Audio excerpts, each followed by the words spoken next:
Fire me up, Brady! Ah! Let's go!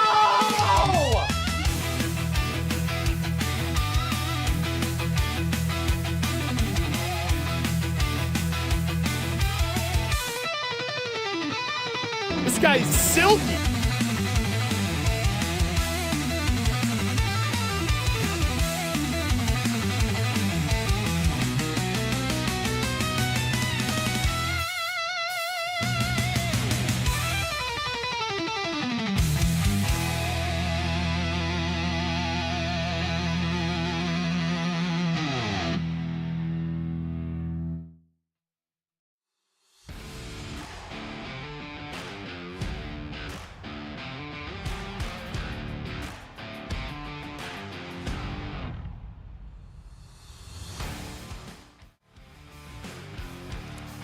Let's go! It's draft day. Johnny Manziel. Johnny Manziel. Oh my. 5 years later, how am I the man still? Oh my Draft gosh. day. We are here finally after talking about this for what feels like years, decades even. I feel like I've talked about this day, this event for so long. We're finally here. It's Friday. It's draft day.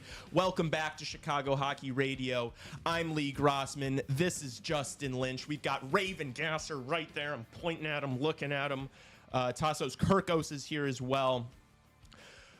Oh my gosh, Justin. It's here. It's finally here. The Blackhawks tonight will select Michael Misa. Yes! I hope. I am so nervous, man. Like, I don't recall a draft where I've been more nervous than this one, because last year I kind of accepted that it was going to be Levchinov. Like, I wanted Demonov, but I accepted it was going to be Levchinov. About a week ago, I accepted it was going to be Frundell. But now I'm not so sure, man, because this week there's been a lot of smoke around Frundell to San Jose. Could it all be a smoke screen? Could it all be a plot? Maybe.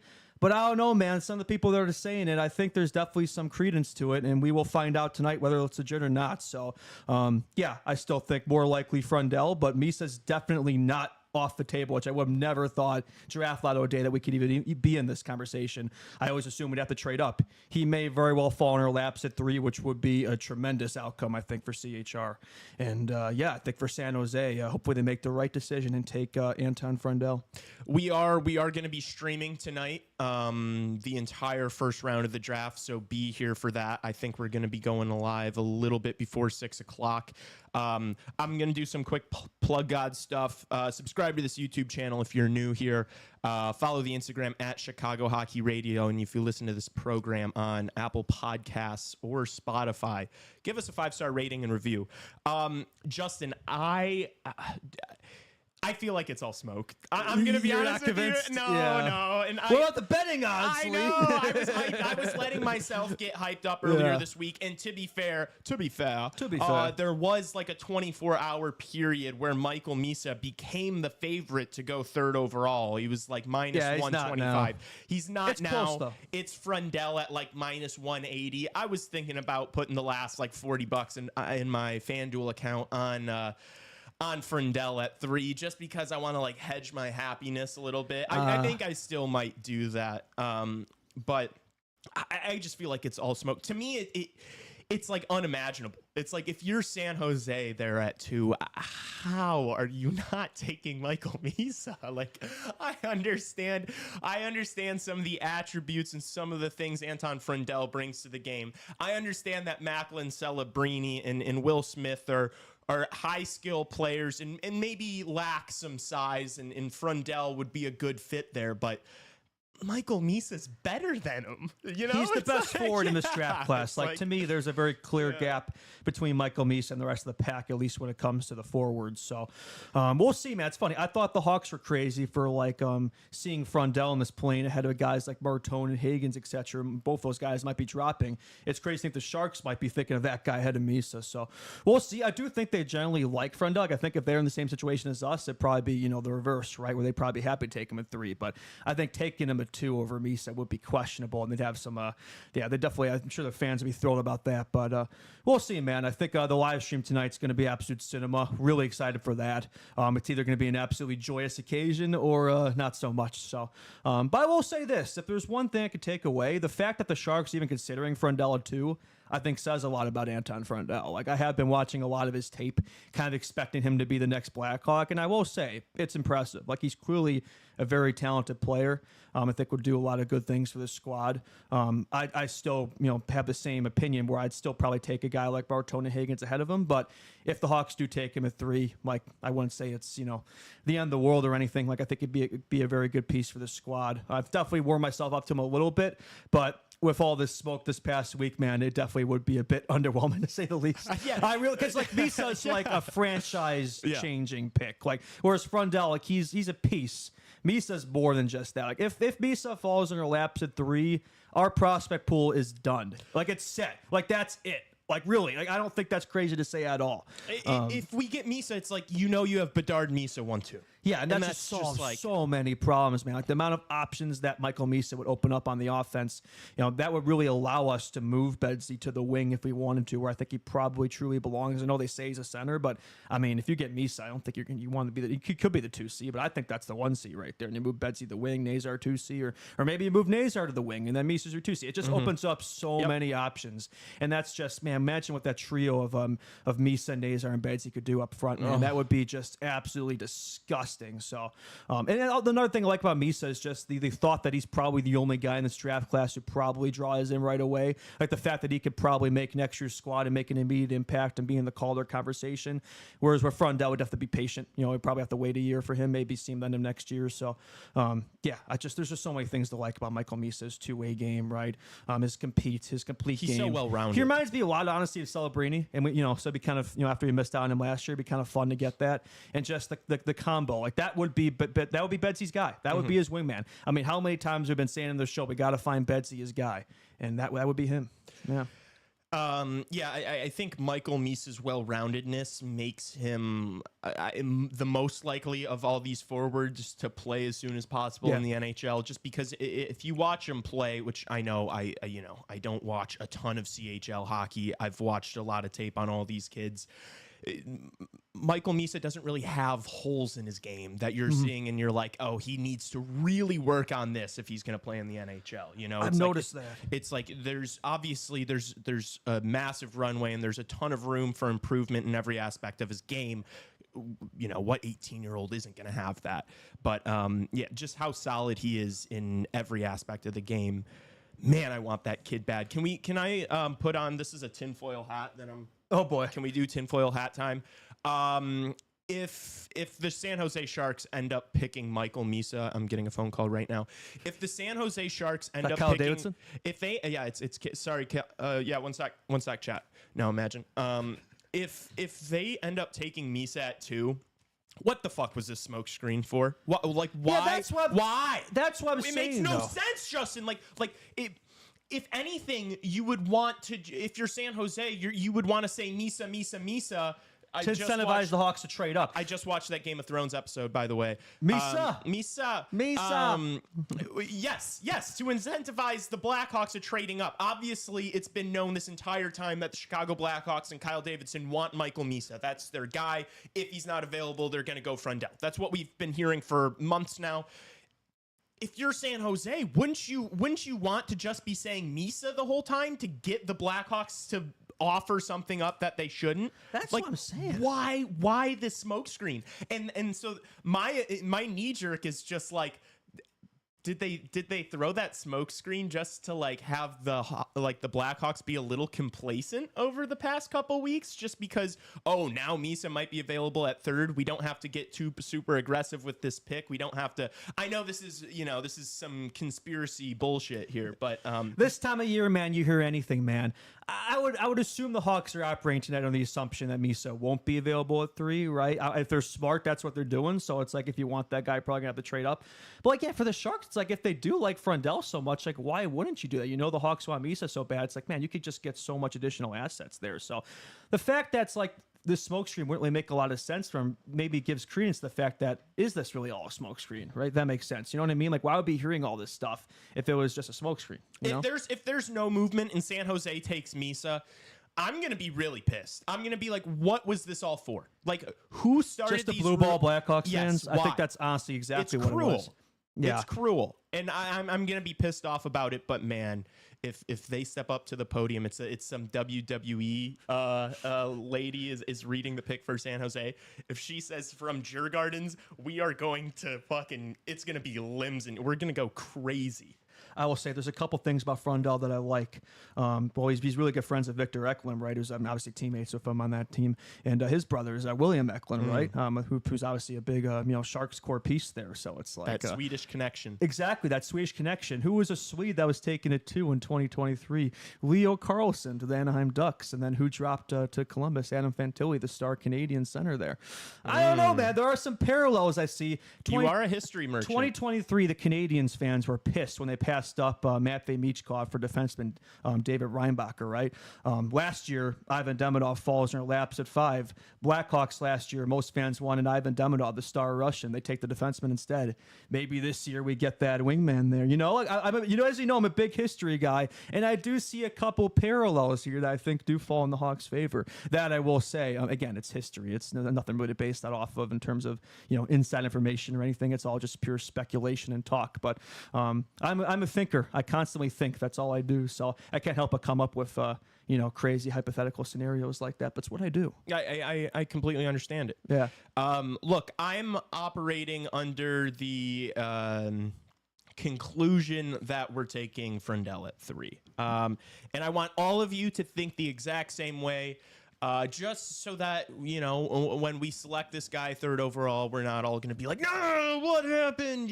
Because, look, it's the most likely outcome, and just be ready for it. But if Michael Misa gets passed over at 2, it is party time in Chicago. Oh, dude, the reaction tonight would be something to witness. So definitely be there for the live stream. I think really excited for this draft. Pretty much everybody's saying anything can happen. So watch absolutely nothing happen because they've all been gassed. Yeah. There's going to be no movement. There aren't going to be any trades made inside the top 10. Everyone's going to pick exactly who you think, and everyone's going to get, Skokes just put in the chat. I did see that. Thoughts on the Flow Hockey. My knee-jerk reaction to that was going to be like, dude, do you think I listened to the most recent Flow Hockey podcast? But it unironically was what I put on YouTube last night as I was falling asleep. I think, if that's the one with Cam Robinson. Robertson's been on it. Constantino's been on it. Our boy, our prospect guru, Stephen Ellis, did have Misa to the Hawks in his mock draft today. But I also did see Elliot Friedman, 32 Thoughts, said he was pretty convinced it was Misa to the Sharks. And then who was the other guy? Corey Pronman, who was big on the Levshon Demidov stuff last year. So it definitely seems very split in terms of the mock drafts. More split than you think, though. You think you'd be, heavily in favor of Misa, too. But no, it's been pretty evenly split, honestly. Okay. It feels like a coin flip, honestly. Does it, though? Like, can we be honest? Like, if it shouldn't be, though. If it ends up being like what Friedman says, and it's Misa 2, Frundell 3, NY 4. Like, can we not do this again next year? Can we not get all hyped up from these prospect people that are like kind of being pseudo insiders? Like, can we not get super hyped up over? I'm hearing it's going to be crazy. Like, can we not do that? I will say, it does seem to be a lot of the people. It's like coming into the draft, they assume Misa, but then all of a sudden, like when they get to LA and they land there and they hear the word of mouth there, like I know there's a hockey news guy who's saying it too. Like I know what you mean there, but it's like there does seem to be something there. I don't know. Maybe we're wrong. I agree. Yeah. No, like there definitely is. These people aren't saying this for no reason. Just making it up. Yeah, I don't think they're just making this up to up the ratings for tonight's draft. Maybe they are. I don't know. But based on what happens tonight, I think you should keep in the back of your mind what some of these people were saying pre-draft, and just that's back pocket information. You go into next year's draft with that knowledge, so that when one of these guys is saying something about your favorite prospect, like, oh, I'm hearing this guy might do. Let's remember what happens this year. Yeah, okay? There's no way that's going to happen, Lee. Nobody's going to remember. We're all going to be doing the same thing next year. I know. We're fans, man. So, yeah. I will say I am very proud of the way, look, Blackhawks Twitter or Blackhawks X, geez, that just sounds like inappropriate almost. Blackhawks X. And I didn't even mean it like that.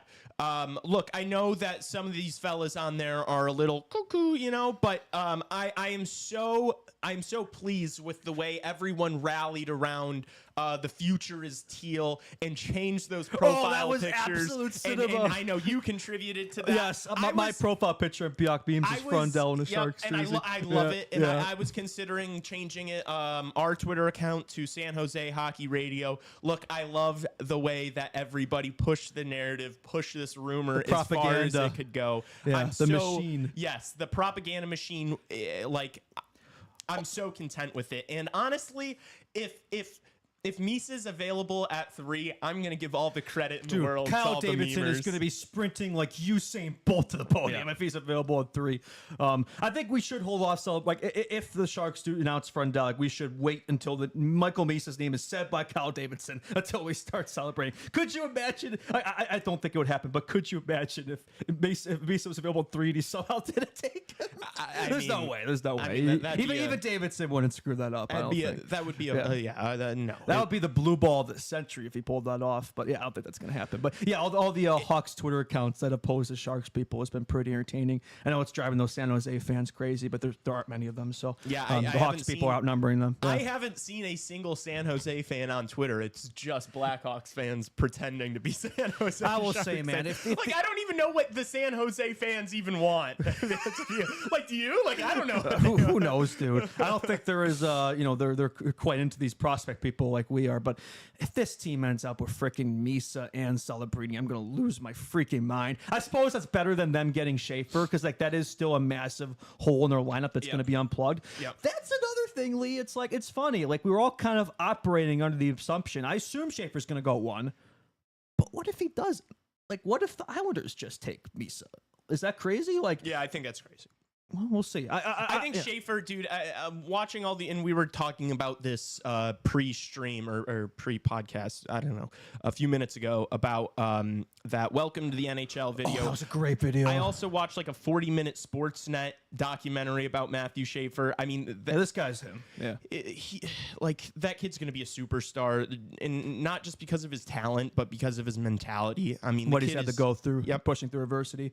I mean, I gained a lot of respect for him hearing that story. I don't know if it was super familiar for it all, him losing his mother at a tough age like that and being able to push through that. And his billet mom in like a 2-month span. Breaking his, collarbone this year. He's been through a lot, right? Only played the 17 games, but he was so dominant where he's expected to be the number 1 guy. So, yeah, I mean, shout out to him. I'm sure he's going to have a hell of a career there. And the Islanders, why the Islanders have to screw this up, man? It's like, we'd be perfect if we were just picking at 2 and then they could, and then, Sharks get their guy, we get our guy, and everybody goes home happy. But that's definitely the cork in the bottle here. And there's some rumors and some speculation, not just like Twitter people, like Frank Saravalli reported it. The Islanders possibly being super aggressive today, which we'll save and get into more in the NHL hour. But yeah, maybe a Shagans is what they're calling it. Hey, New York, you like that James Hagan so much? Why don't you just take him at 1? Yeah, right. They're not going to do it, but yeah. I will say though, I know we're supposed to save this, but like it's funny. I was thinking Hagan's at 3 to the Hawks, and now it seems like he might be dropping like outside the top 10 even. I don't know if I said it. I hope this might be like the Spencer Knight situation. I hope I said it on a show at some point. But I feel like I said like a couple weeks ago that I think Hagan's could drop big in this draft. There's always that one guy, right, who's kind of the projected like top guy or up there all year, and then there's always the guy who drops, right? And there's always that guy who's picked higher that you don't expect. I wonder who that's going to be. Yeah. Yeah, like it's just I would not be stunned at all if Denwye, Frondell, and Jake O'Brien all go before James Hagan's. And so it's Martone, like if the Islanders are trying to look to make a move to get James Hagan's, I don't think they need to trade into the top 5. I think you could get James Hagan's at 8. You know who I think should be trying to trade up, especially if they don't get Misa, should be trying to trade up to get James Hagan's, Kyle from Chicago. I would. Can you imagine? Or Martone. Like if we're not going to get Misa, how about Frondell and Martone or Hagan's? I'd be pretty swell with that. Yeah. I don't know. Yeah. I don't think that's probably on the card. Well, I don't know, because David said, I will say, he's always making moves on draft day.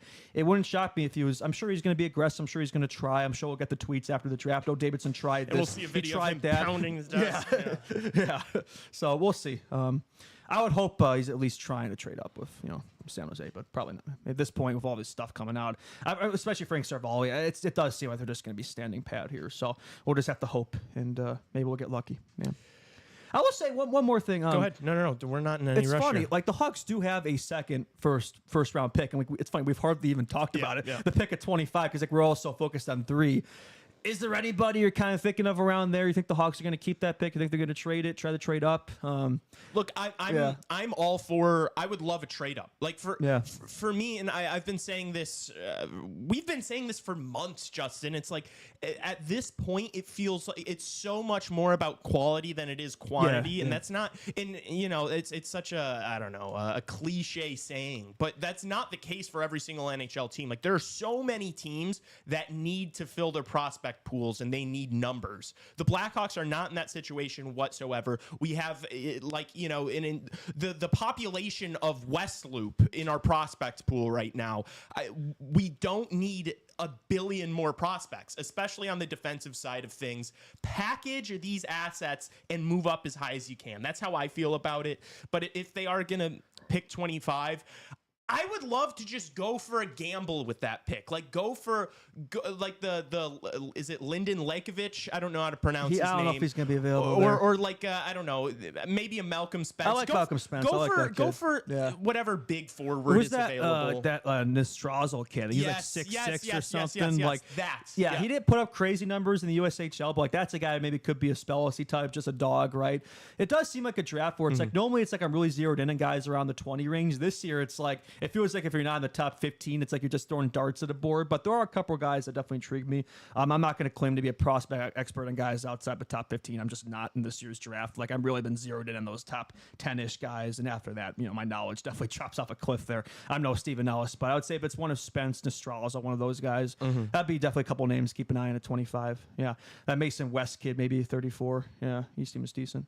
Yeah. I'd be okay with them taking a gamble on a kid with a really high ceiling, which I know they won't do because, look, I really do believe that the pick with Frendell at 3 is just because that's such a projectable, like middle 6 NHL level forward that it's like it's a high floor. You're picking Frendell because he has a high floor, not because I think these Draisaitl Barkov comparisons are absolutely absurd. Everybody that I've heard talk about this guy is like, this is not an elite number 1 center. Like if this kid's gonna play in your top 6, he's gonna be on the wing. So stop comparing him to like the best centers in the world. It's fucking irritating as hell. Just call a spade a spade. Keeps calling him Barkov too. Like Barkov's a center back. Why were these comparisons coming from? It's infuriating. It's like this he's going to be a winger. Everyone that's reputable that's been watching this kid is saying that if he's going to be playing in the top 6, he's a winger unless he's going to be your third line center. And it's like, do I think we are talking about Frendell right now? I kind of spaced out for a second. Frendell. Yeah, we are. Okay, that's what I thought you were talking about. Yeah. Could be. Or do you experiment him and move Bedsy and then he's the one? Because when I watch his tape, he doesn't have that's not a play driver. It's not a guy that you're going to give the puck to in your own zone and carry it up the ice and make a play. He's the number 2. Yeah. He's the complement. He's the number 3 on a line. He's the guy that like Nazar and Bedsy do all the work and then he's like very opportunistic, has a great shot. You find him the puck. He does have a crazy shot. Like that's the thing about Frendell. I will say, it's rare to see someone for shot who's better than Bedard's shot, but I do think his shot is better than Bedard's. So, and also just the thought of like the flanks and the power play, the opposite shots there, like with like the seam passes. I see exactly why Kyle's zeroed in him there, and it's like I do think the fact that he's been talked up this much, it does make me feel a bit better if he does if he is available at 3. I feel better picking him today than I would have a month ago over guys like Marteau and Hagen, so probably gonna be dropping. So he makes a lot of sense with the Blackhawks system, but he's also an absolute beast too. Like people look at the combine, this guy's built like a freaking missile. He's a true he could be a lot of fun. Like a Leo Carlson type maybe. I don't know. But that also for me that brings a little concern, Justin, because it's like is this? I mean you saw this in high school in like high school sports. Like there's some kids that like reach their physical peaks early on and they dominate at that younger age, and then as he starts getting older, if he doesn't continue to grow and like bulk up, if this is his physical peak or at least somewhat close to his physical physical peak, he's not going to be a dominant NHL player like people think he might. I will say this though, like this kid, like he has played against men in the SHL over there in Sweden, so there's something to be said there. Where his tape might not always look as impressive because he's not playing against fellow teenagers. Well, he's playing on exactly. He's playing on the wing. He's playing on the wing there. Like people keep saying he's a center. No. When he made his move up to the first team, to the men's team, and is playing in the Swedish league, he's not playing center. He's not driving play on Eklund's line. No. He's playing wing. He's playing wing. So if that's what he plays against grown men, that's what he's going to do. If that's what he's doing in the Swedish league, that's what he's going to do in the NHL. I know he's young, but it's like, do we think this kid's going to grow to be 6'3", 240? Like, you know, like he might not get a whole lot bigger than this. Here's what I think the Sharks. How big are his parents? Do we know? Can we find out how big is his mom? I need to know how big this guy's mom is. All right. If this guy's mom is like 5'11", 6 foot, then it's like, all right, this kid's gonna be an absolute mammoth. But serious, I know that's kind of a bit, but here's what I think the Sharks should do, Lee. I think they should take Frundell too, and they should try to trade up, get a second top pick, draft Victor Eklund. That way you reunite the Eklund brothers and his best friend Frundell there. I think that's probably the move for the Sharks. I think that'd be a smart decision from Mike Greer, who hopefully won't cuck us again. He probably will cuck us, right? He likes to cuck us, Mike Greer. Probably. Yeah. But I think, look, people telling me in chat that Frundell's a great forechecker and amazing off the puck. I know this. Those normally aren't the attributes that you're talking about first when you're selecting a kid at 3rd overall. All right. I know that he is good at those things. I know that he would be a great fit for Connor Bedard. I understand all those things. I don't think he's anywhere near the 3rd best player in this draft. And so I want the 3rd best player in this draft. And so that's why I'm saying these things and bringing up these points. All right. I do get that having him as an option on a line with Connor Bedard or Frank Nazar would be good. It would probably click pretty well. But I think that if you're selecting a winger, like, why is it not Porter Martone? Like, he's more talented. He just is. He's more talented, and maybe he uses his body less, but he's bigger. Yeah, I like Martone too, and he seems super enthusiastic about this Hawks team as well in this prospect pool. I feel like he kind of checks all the boxes. We've said it. I don't understand where this came from. Well, they think everybody's saying he's not a great skater, but Frundell doesn't seem like he's that much better of a skater than Martone. But and he's got the size edge and more of a true winger than he is. And I think his playmaking would be perfect with Bedsy. But what do I know? Yeah. People. I mean, guys. I mean, if you guys are bought into Frundell, that's great. That's great to see. I'm happy, and I'll get there. Don't worry. I'll start drinking the Kool-Aid in a little bit. I'm just not there yet. Draft day hasn't happened, or draft day's happening. The draft hasn't happened. I haven't started drinking the Kool-Aid yet. I'll start drinking the Kool-Aid after it's Djurgårdens is the first word said at pick 3. But until then, I am holding out hope. Look, if this kid ends up just being a middle 6 forward, I think this chat is going to be really fucking quiet, and they're not gonna mention how pumped they were about him before this draft, because it won't look good for them. But yeah, I don't know, man. I understand why he's sexy for Kyle Davidson. I get it. Yeah, I will say though, it's just interesting because like all year, like we haven't really heard of this guy being like a top 3 pick all year until like the draft lottery. I would say like the last month or so, all of a sudden he's become like this bona fide top 3 pick. And I'm just kind of wondering where that came from. Like, did we just start watching his tape like recently? Like, I don't understand like where that kind of. And also, none of these draft experts, Justin, are saying that they think he's the 2nd or 3rd best player in the draft. Like, that's like even if they're projecting him to go 2 or 3, they're not saying that. Steven Ellis was saying he was more sold on both Hagens and Martone. Yes. But I think it's more just basing off of what they think the teams are going to do, right? Yeah. Yeah. And as we know, the Hawks love picking based off of team perceived need versus just taking the best available player, as we learned. Yeah. Yeah. Well, yeah. And then that's a good point. We know they like to do that. We've seen it. There's a track record of with last year. So yeah, it's going to be Frundell at 3. I understand. I'm just not sold on it. I'm not convinced the same way I was not convinced about, taking Levchinov over Demidov. Who, to be fair, I will say, be Levchinov, like in the games he played this year, looked pretty damn good. Of course. I still maintain I don't think he's going to be as good as Demidov, but I think he plugs a massive hole in this lineup, and I think if he's your number one right shot D, or in this spread, he might be the number two. I think Rinzel might be better, to be honest. You'll feel decent about it. Yeah, of course. Yeah. And this year it's better because I will say I kind of like, in a way, not being in the driver's seat this year because the pressure isn't really on us. The pressure is kind of on San Jose here, right? So that's something to watch there, too. Hopefully this year Greer's the one who overthinks it. And I think after last year we deserve this. It'd be nice to be in the reverse end of that, right?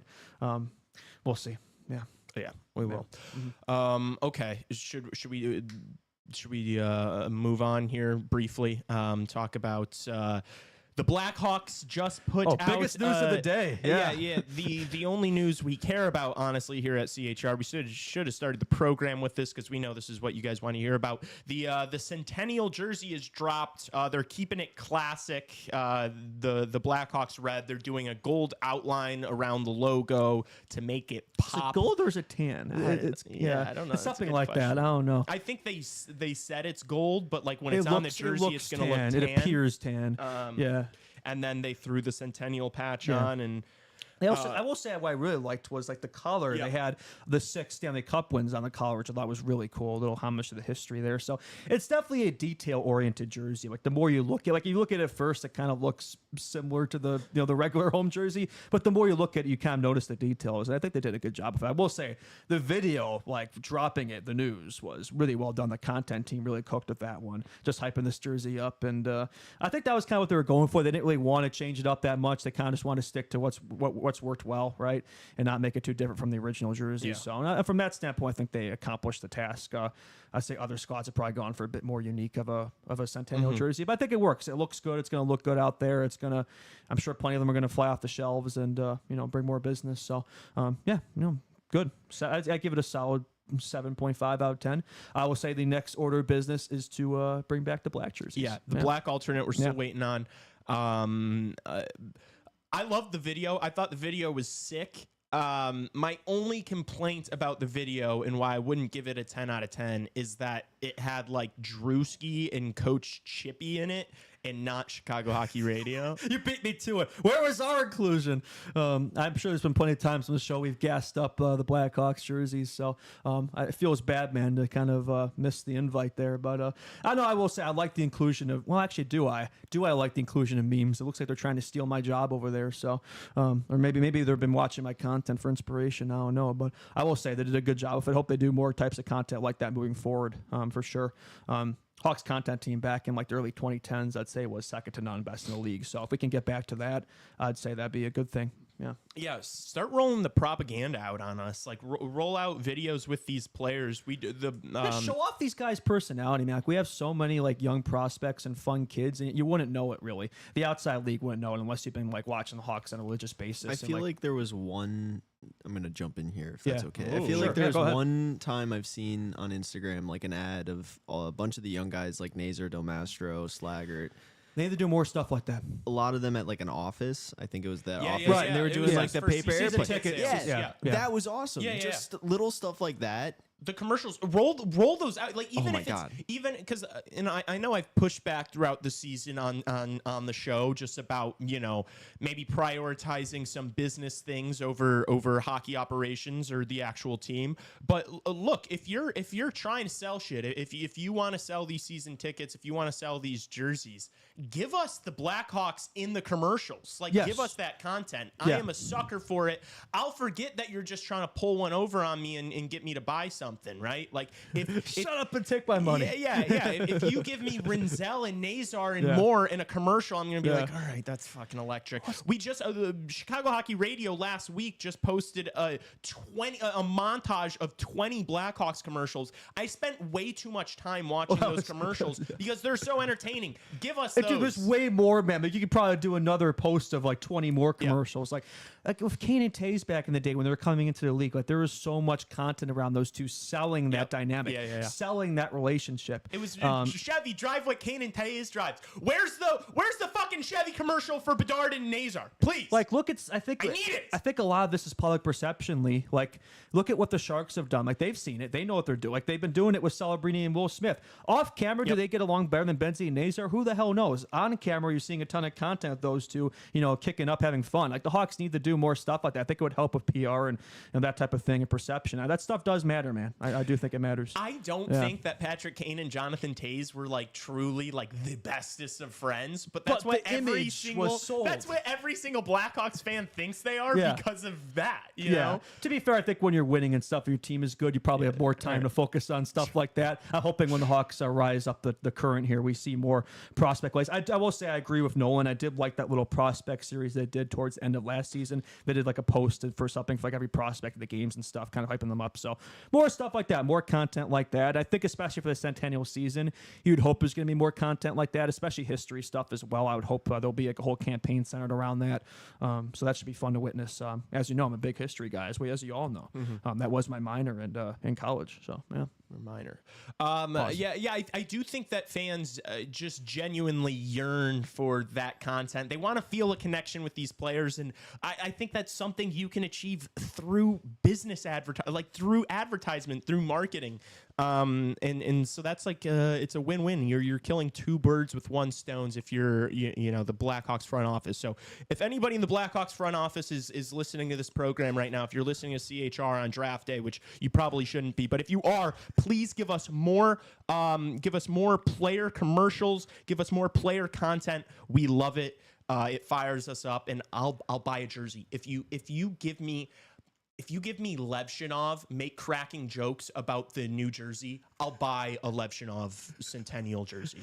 Like, that guy's so funny, man. Like, utilize it. Utilize these guys' personalities, man. Like, I think that'd be absolutely hilarious. You see it on TikTok a lot. They do stuff like that.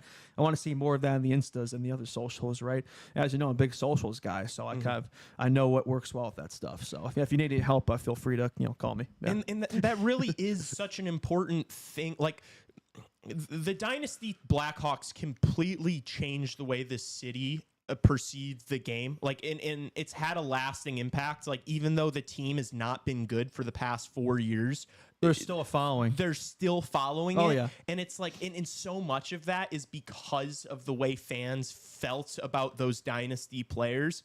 And it's like, that's how they're not even here anymore, and yet they're still like, it still kind of feels like they are in a way. They're just embedded in the culture. They're true Blackhawks for life. They're a part of the dynamic there. Chicago is a true hockey town, even though it might not be the top sport in the city. It's right up there now, and honestly is. And I think it has potential, especially with this core emerging, this team getting better. I think it has potential to get right back to where it was, I'd say, in the 2010s. Yeah. And the way you develop that is by just like pushing these players' personality, like allowing fans to get to know these guys on a more personal level. So yes, the locker room bar cart battles. Yes, I'm a big bar cart guy, still am, and I remember they did like videos on that. Those guys facing off and Chell videos and like pranks and the old Blackhawks TV days. They did a ton of type of content like that. I was watching the old Blackhawks the movies vid the other day in the outtakes. There's so much potential there, man. I'd love to see some stuff like that, especially over the summer. There's nothing going on. Why not release something like that? I don't know. Just some ideas, just some content ideas, because I was impressed with what they did today with like that video releasing the jersey. I want to see more of that. That's just one. I want to see more ideas like that moving forward. I think that'd be good. Yeah, up the social media game. Yeah, completely agreed. Okay, what? I said there's a really important thing I think we should talk about. Yeah. We've known this, but it's always good to get these little nuggets. Really good article yesterday from Mark Lazarus on Connor Bedard, his Aussies, and what he's been doing and stuff. And within that article, just like Frank Nazar the other day, he said, he wants to be a Blackhawk for as long as he's playing. As long as he's playing. Oh my gosh. A Blackhawk for life, hopefully. Hopefully learn some lessons there. That gives me the chills. Which that just fires me up, man. Like, there's, again, if you've been watching this show, you know that Bedard said it himself many times how much he loves playing here. But you hear a lot of sensationalism from the media and stuff. But anytime he opens his mouth, he always seems to talk about how much he loves playing here. So just good to have that confirmed. And I'm sure he's excited here to see what they do in this draft and the Centennial season. Your post yesterday with the quote and then the Jose Mourinho Marino edit. Oh my gosh, it fired me up so much. I love those Jose Marino edits, Oh my man. gosh. Those are amazing. Absolute cinema. Yeah, my like favorite soccer personality meshed with like really good Blackhawks news. It's just like He is the special one. it does something to my brain. Yes, the special one, Jose Mourinho. Absolutely. And our special one, Connor Bedard. That'll be Kyle Davidson when he drafts Misa 3. I am Kyle from Chicago. And I turn great players into champions. Look, these kids, Nazar and Bedard, just saying all the right things. The contracts are probably going to come next year, but regardless, we're rooting for them both to have really good seasons. Would the Blackhawks like for them to sign deals this summer? Obviously, because you can, get them at a cheaper rate. But I will say, I know we're supposed to care about money. Those two can have whatever the hell they want, within reason, of course. Because obviously, we don't want to be putting a bind there with our. I don't think we want to go the lease route with paying like 3 or 4 guys. $15 million. So, within reason here. But Betsy especially, just give him the keys to the city, man. As long as he's staying here for life. That's our star boy. He can have as much money as he wants. So the rest of the team can take discounts, right? Yeah. Frank the Tank, get ready to learn, $9 million, buddy. 9.1 million, I don't know. Whatever they keep them here, wrap them up, long-term deals. Especially with the way the cap's going up, give them long-term deals. I'm bullish on both of them. I have all the faith in the world in both those guys. It'd be nice if we could get at least one of them done this summer. Like that would be a big help. Yeah, because both those guys are going to have, especially Nazar, breakout seasons next year. You would think. Well, Betsy, who knows what he's going to do next year? We don't know. That's a big X factor. So if you can get those deals done now, that'd be great. I think for both sides, they'd be wiser to wait until next summer when they have better seasons and can get more money. We'll see. And we'll see if they take either long-term or maybe they take shorter term and wait for the cap to go up. We'll see, But if you could get them done now, that would be such a steal because for 8 it's years. I think they're going to be changing the max to 7 now, too. So do it now while it's still 8 just to get that extra year in there. Just to be sure. You never know. I'm for it. Yeah. And then just so that everybody knows, the Blackhawks have 10 picks this evening. They're picking 3rd, 25th, 34th, 62nd, 66th, and 98. Wow. That player's going to be an absolute stud at 98. 107, 162, 194, and 197. Justin, who are you thinking the Blackhawks should be taking a look at pick 107? I'm thinking Kranjus McBasketball is a guy that's really been circling. That's a hell of a player there. Yeah. So, Kranjus McBasketball at the 197th pick, I think would be a good choice there.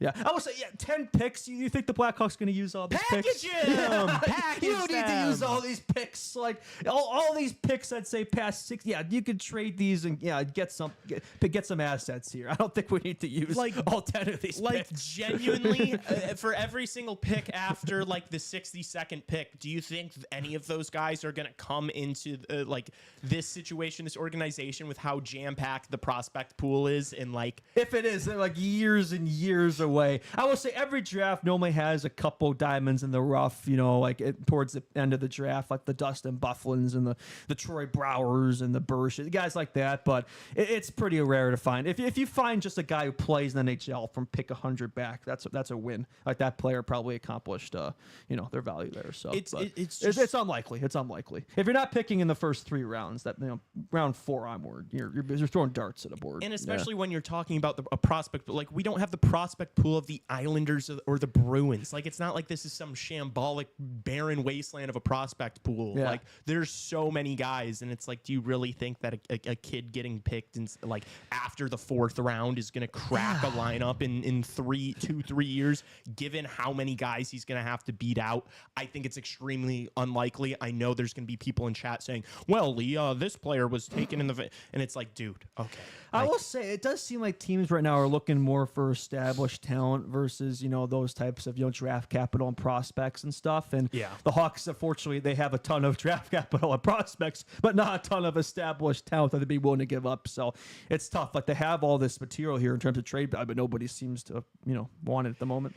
It does feel like most teams in the NHL are trying to get better. Immediately. They're not which is not going to pan out because at the end of the day, only 16 teams are going to make the Stanley Cup playoffs. And it's Like Yeah. if you're Whereas not the one of Hawks those have more of a teams- long-term plan at the moment. And Kyle's a guy who has not veered from that plan. So that's one thing I will say is that Kyle Davidson isn't a guy who flip-flops, right? Like he has a plan, he sticks to it. So I do respect that. I'm happy about it. I'm Yeah. happy that we are sticking With through being this patient. rebuild because It's tough, but you kind of got to do it. you know? with Yeah. the cap going up and like all these teams feeling like they have to get their hands on players now, it's like I think you're gonna see so many of these teams stuck in that no man's land of mid for so many years because they're trying to like win now or rush a rebuild or Yeah. do a retool on the fly. I think it's going to come back to bite so many of these teams that should be taking a year or two off, trying to build up some of that draft capital in the prospect pool, and they're just not doing it. So I think that's going to be quite poor for a lot of teams. But we'll see. I am happy that the Blackhawks aren't rushing this, that they're not being impatient, because I think it's going to pay dividends in a few years down the line. Breaking news. Not Blackhawks related. Well, actually, Tassos. somewhat Blackhawks related. Maybe not really, but more Leafs related. Tassos should be loving this. He's got a John big smile Tavares on his face over extension, there. 4 years, $4.38 million. Under $5 million for John Tavares. Is What? this official? Is Yeah. this official? Yeah, no, I just saw it from Wait, Frank. you didn't get franked, did you? Wait, That that's was not Frank. that's Frank. That's Frank. Frank. Yeah, it's not It's Frank. Frank. It's You Frank. didn't get NBA settled? No, No, no, that's the real Centennial, thing. no Yeah, frank. Frank. Yeah, yeah. That's official. Okay. Yeah. What is it again? 3? 4 years by $4.38 million. Really? Yeah. Wow. That's Wow. kind of awesome. He took that kind of a discount for his Yeah. hometown team. I didn't Yeah. like. You guys know that if he were to come here, He it'd had be like 74 points It'd last be year. He's a point per game 77. player. Yeah. He could like, still be a 2C. yeah. And there's nobody like that on the open market. Like Yeah. if the Leafs lost John Tavares, you're not replacing John Tavares No. via Can't replace that guy. Brandon Tan. You know what Yeah, I mean? Like no. it's not happening really Wow. in this year's free agent class. Yeah. I mean, I've Biz and Nick Kiprios have said that Brad Marchand of the Leafs is like all but done. Really? Yeah. Wow. But Marchand, he and I've seems heard to the- want to And I've heard the number is about as high as 9. Which is crazy. 9? 9 Double times 4. Tavares? That's times 4. That's an overpay. What? Are you sure? That's what I've heard. I've heard. You I've wouldn't heard. want that, right? I think he's I- staying in Marchand, Florida. I think 3 he's staying in years, $9 Florida. million, would you? 4. Apparently it's 4. 4 Even years. worse. Do you want 41-year-old Brad Marchand making $9 million? Look, no, but I want Brad Marchand. Okay, but I'll take him. Like Yeah. so. Breaking I don't news: know if that Leafs ends up connected happening. to every single free agent and player in the trade block. Yeah, maybe, but I think John signing for this. was a precursor. You think that's a precursor? This is walking the walk of the talk being, hey, I want to stay in Toronto and like this And matters win. to me and like I don't want to win and this guy's made. Keep in mind. Like this guy's Made a lot of money in his career. over Over $100 million. Yeah, he doesn't need $100 more million. money, yeah. Yep. And I've been thinking about this a little bit too. We talk a lot about the state tax thing. Keep in mind that like these guys are making American dollars in Canada where the Canadian dollar is down. Yeah. And so the way when you spend American money, you get your money goes farther. Yeah, right. yeah. So that is, something to be said about like just being able to make it work and John Tavares is like How old is they he be had- on the contract? Like 38. I don't know. We could find it out, Yeah. but he like the sponsorship opportunities for John like go so much farther in Toronto too. That like he's gonna make that money back. Like if he signs with the Ducks, he's not gonna be having the same sponsorships for grocery stores and stuff like that. He's 34. He's promoted heavily in the market, Toronto market. Yeah. Yeah, he's Yeah. got like insurance commercials. They know who and- he is. Then. Yeah. He's made he's a 100 legend there. He's a god He's made there. over $100 million in his career just Yeah, off he's set. interest alone. Yeah. His kids are never gonna have to work. Like he's doing all right. He'll be just fine. Yes, He was in like an interesting lawsuit, I want to say, with like the Canadian revenue. Like there was something going on with John Tavares. And he won his tax. Yeah. I guess this article says he hasn't won his tax case against the CRA yet, but here's why Canada gains if he succeeds. When's that article from? Can you read it? I remember hearing about this. 3 days ago. Oh, okay. Yeah. Oh, Jesus. We're all over the place. Yeah, no, I had heard he won that, and there were talks that he had won that case, but if it even looks like he's going to win that case, or if it's getting close, like it's a bigger reason to take a pay cut. He thought he had lost a lot of money to the CRA, and so he's 34. He'll be like 38 by the end of the deal. 1738. Yeah, I don't think that the number's high enough to where like even in that last year you're going to be hurt by it. So no, he's the captain of the Leafs. He's the captain of the team. That's the fact that he's making that much money. It's not like he has to be a 70-point player every year of that contract. If he could be putting up, I'd say somewhere around 50 in a second and 2C role, you'd probably be pretty okay with that. Look, no. I'm gonna squash that real quick. The Leafs are not winning the Stanley Cup with John Tavares as the 2C. Yeah, John Tavares needs to be either the 3C or shifted to the wing at that price point. You can't win with him as the 2C. He doesn't have the foot speed anymore in the playoffs, and it hasn't gotten done yet. And they're gonna have to replace Marner's production, so they're gonna have to find 100 points somewhere. Yeah, this is a great deal. This is a great deal because it gives the Leafs so many options here. If you want to go out and get a true 2C, you can do that. If you want to get a better player to play on the wing with Matthews, you can go do that. And even if it doesn't happen this year, you now have the option for it to happen in the next couple years.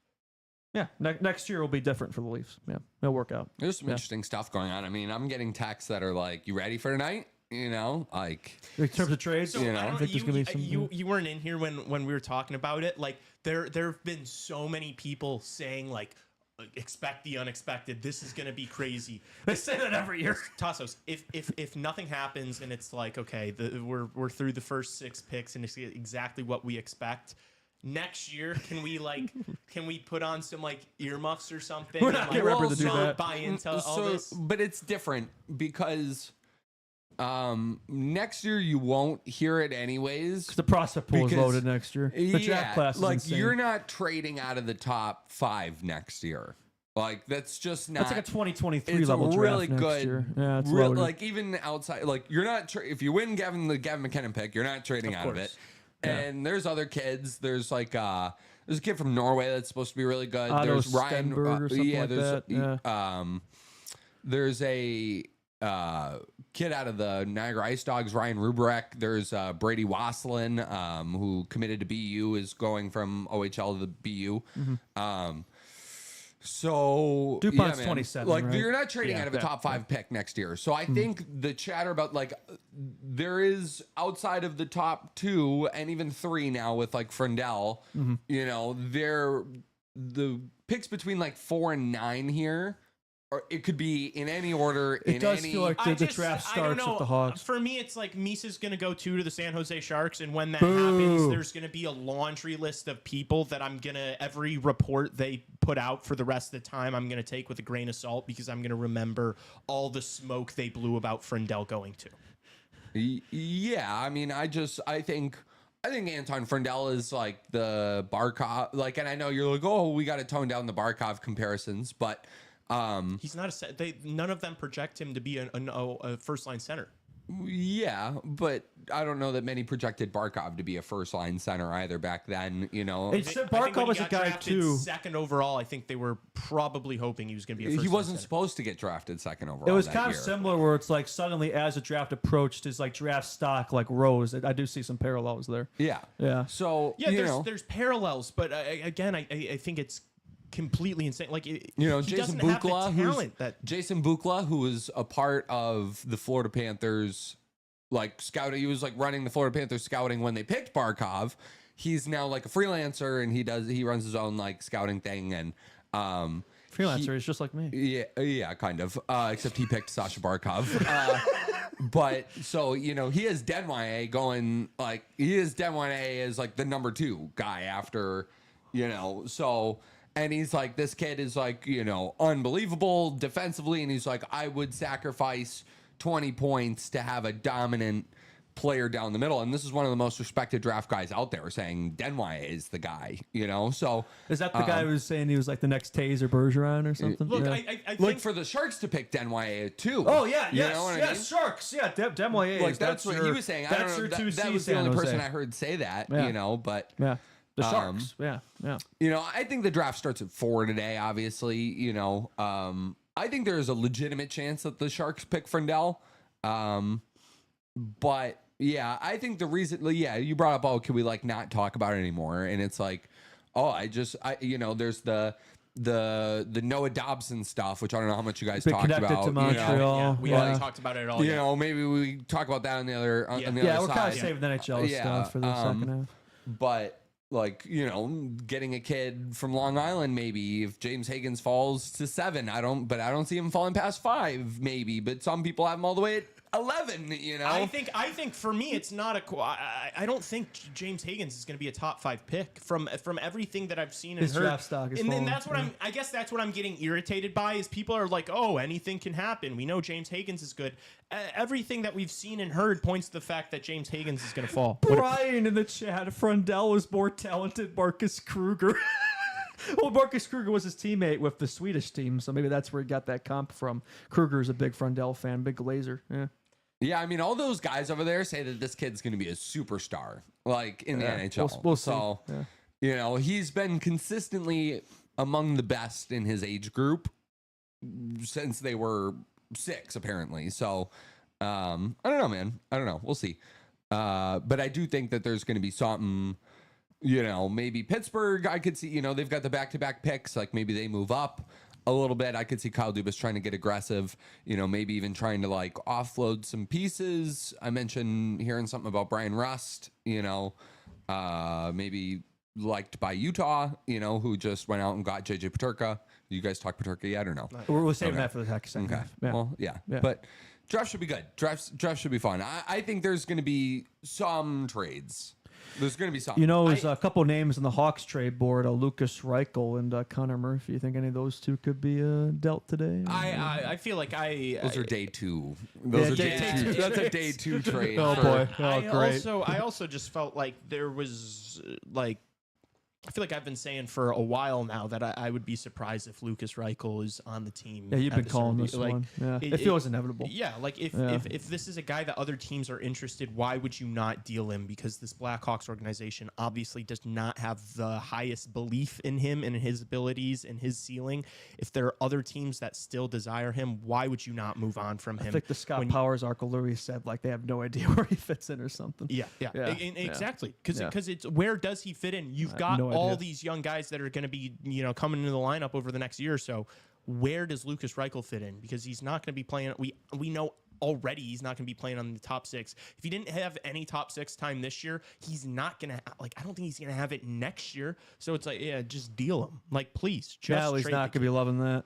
I know. And a lot of Hawks fans are like, my condolences, are like obsessed with like, even like, I mean, I see people talking about Nolan Allen on Twitter like this kid's going to be Scott Niedermayer. And it's like, guys. We fall in love with these guys, man. We're falling in love with these guys that are like fringe NHL players. And it's like, dude, like for me, there are 3 guys that I'm not moving on. He's going to be the next Dino Chara. If it's not Rinzel, Levshinov, or Vlasic, and you play defense for the Chicago Blackhawks or the Rockford Ice Hogs, you are completely expendable to me. And that's just how I feel. There's not a single one of those guys that I'm like, oh no, we cannot pass up on said guy. Oh, Kevin Korchinski's the next Kill McCarr. Oh, can't give up on the young 20-year-old. It's like, have you seen him play defense? He's ass. I don't know, man. The Ethan Del Mastro, man, he could be something special. Oh no, methinks. Look, that Wyatt Kaiser is shades of Lane Hudson. Yeah, it's like, come on, man. Like we've got too many of them. There's no such thing as too many unless you're the Blackhawks and you have 9. Because they've got 9 defensive prospects that could all possibly crack NHL rosters. So you're going to have to trade them eventually. Even if it's not now, maybe it's 2 years down the line. And maybe if it's 2 years down the line, their value is going to be lower. So why not just do it now? Just do it. Speaking of do it, I think we've been about an hour now. Maybe a good time for a break. Yeah. Is there any other Blackhawks things? I feel like we've gotten the Blackhawks. Connor Murphy, I feel like we've talked about him.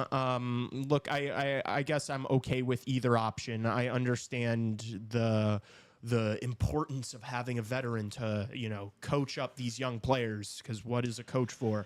So I understand why maybe you keep Connor Murphy. as that savvy veteran. He doesn't hurt you when he's on the ice. I'm fine with him. I would also be fine with trading him and adding another roster spot for this Aaron Eckblad. especially on the left side. Big stretch from Charlie. Man, Lee, I don't know about you. I'm really going to miss that Connor Murphy. One of the Blackhawks of all time. Yeah, I'm going to miss watching him play in the Blackhawks uniform. And people thought Buffalo would take Crevier for Peterka. I said the Blackhawks could have gotten a deal done with Buffalo using Crevier. We'll get into that, yeah. I'm going to lose my mind on you guys for acting like fucking Michael Kesselring is better than Nick Lidstrom. So all that and more coming at you on the other side of the break here. We'll be back in just a second. Keep it here.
Welcome back, Chicago Hockey Radio. The Buffalo Sabres have dealt JJ Peterka, and they got back a top 10 defenseman in the entire NHL, Michael Kesselring.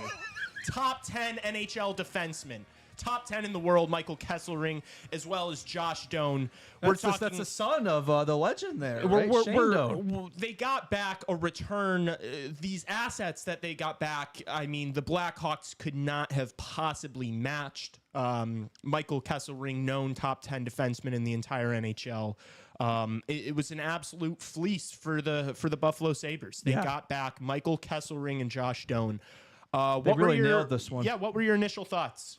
Yeah, I think easily. Just when you look at who won this trade, it's far and away the Buffalo Sabres. I mean, as we all know, JJ Peterka, nothing really special of him, right? He was definitely a stats merchant there, right? Don't look at the 68 points, promising young 23-year-old forward that core. Nah, he was power play merchant. Nah, bust. He's not that guy, as we know of all young Buffalo players. So yeah, I think shipping him off and getting such a stud defenseman and Michael Kesselring back. I mean, as we know, one of the best defensemen in the game of hockey. That's probably a future Norris winner right there. Yeah. I see a lot of comps with the Chris Pronger and Scott Niedermayer. Yep, Scott Niedermayer. That's your number one defenseman. You thought Rasmus Dahlin was your number one. No, I think Michael Kesselring clears Rasmus Dahlin. I think Owen Power is probably expendable. People talk about Bowen Byron being expendable. I think Owen Power, you don't need him anymore. You got Michael Kesselring, and that's your guy. That's your decor.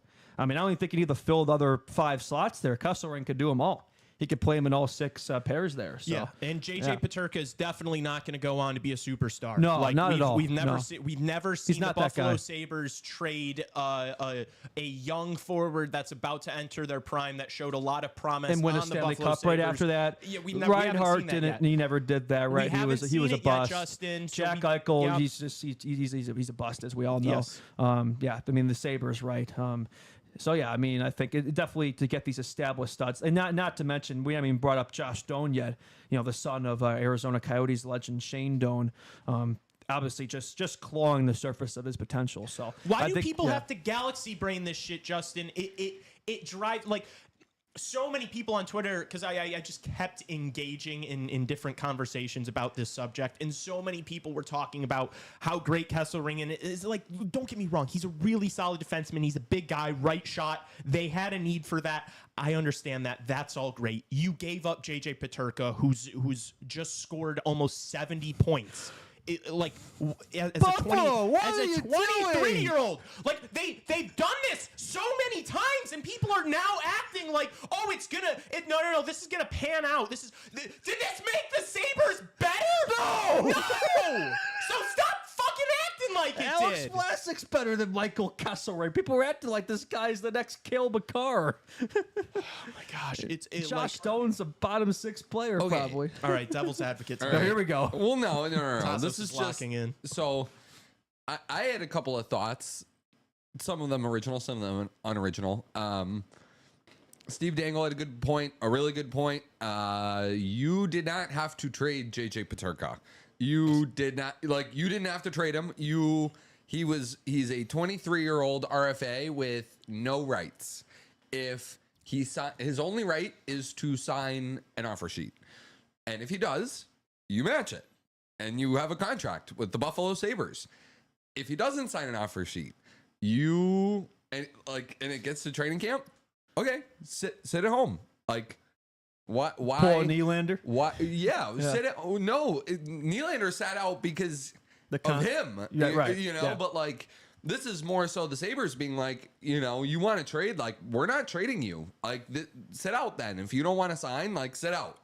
And I definitely think they should have gone that route. You have to have like a hardline stance when it comes to young players. I actually don't think this trade is too terrible for the Sabres in 2 ways. One, obviously, they have a lot of left shot guys. Yeah. The right shot. So just anybody that's a right shot that is not like Jacob Bryson or whoever these like other guys like that can play in your top 4. It's always the right shot. I think the thing with Kesselring is a lot of people are acting like he's 21 years old. Like, 25. He's 25. Yeah, he's my age. He's not going to get that much better. So he's not going to get that much better. He's He's a pretty second close. pair defenseman. People are going to be calling him Contract an year, exciting contract year. prospect till Yeah. he's 30. Like contract year though for him, like he's only making 1.4. I want to say like this is So this probably shows the some biggest motivation. opportunity of his Yeah. life to set yourself up for a really big payday next summer.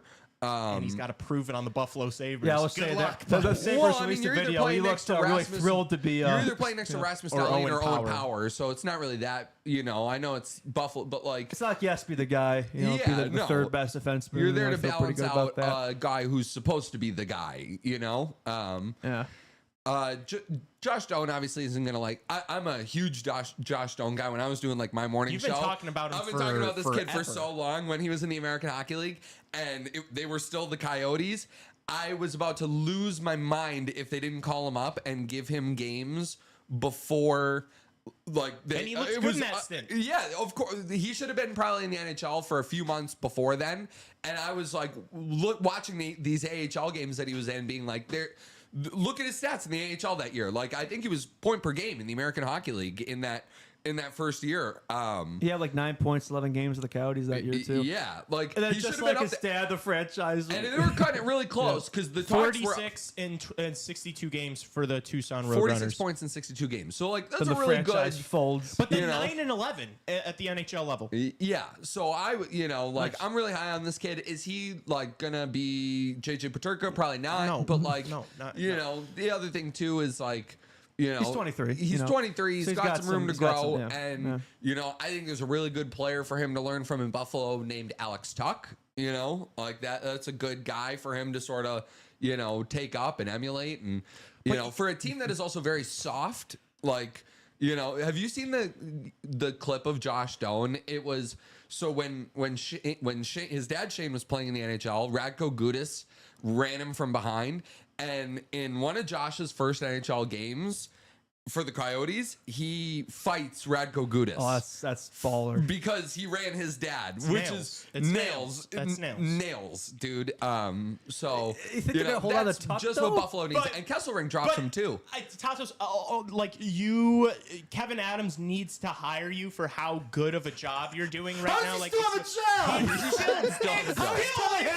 Still JJ Peterka going the other way. Yeah, We're still yeah. talking about a kid that just scored 70 in his like second. And that was what, with the second full Sabres. season? What do you think he's gonna do with Logan Cooley doing Gunther and Clayton Keller? And he Like, wasn't even your good on team's the. gonna be disgusting He also, next year. I also think he was like bad on the power play. So it's like those, like we're talking about He's like gonna be a perfect 90 plus point player. score. He's gonna be a star in the National Hockey League. Yeah. So like, He might not be like, is the return like? Reinhart and Eichel, like those guys are centers. Like Peterka's I a don't think he's winger. gonna be that good. He's You not know. Reinhard Eichel, but he's. I think he's gonna be a first line He'll be talent. good. 7.7 is a lot. Yeah, he's gonna be you know? he's gonna be a bona fide first line all star in the NHL. So do you think that's worth more, or a number 4 defenseman and a bottom 6 player? even I if, don't even think- if, I you say, think even middle if you say six. Josh Middle Doan is a six. middle Middle six, six. Middle six. it's still like, what are we like? What's the evaluation here? Especially hearing that they could have gotten a top 5 pick. They maybe could have gotten got 2 Marco first round Rossi, picks. And Jordan Kyrou. I understand that like they don't want to like do that and like go back into the draft. But you also heard that Jordan Kyrou was possibly I'm gonna available say- there. I'm gonna What's up with the say- number 3?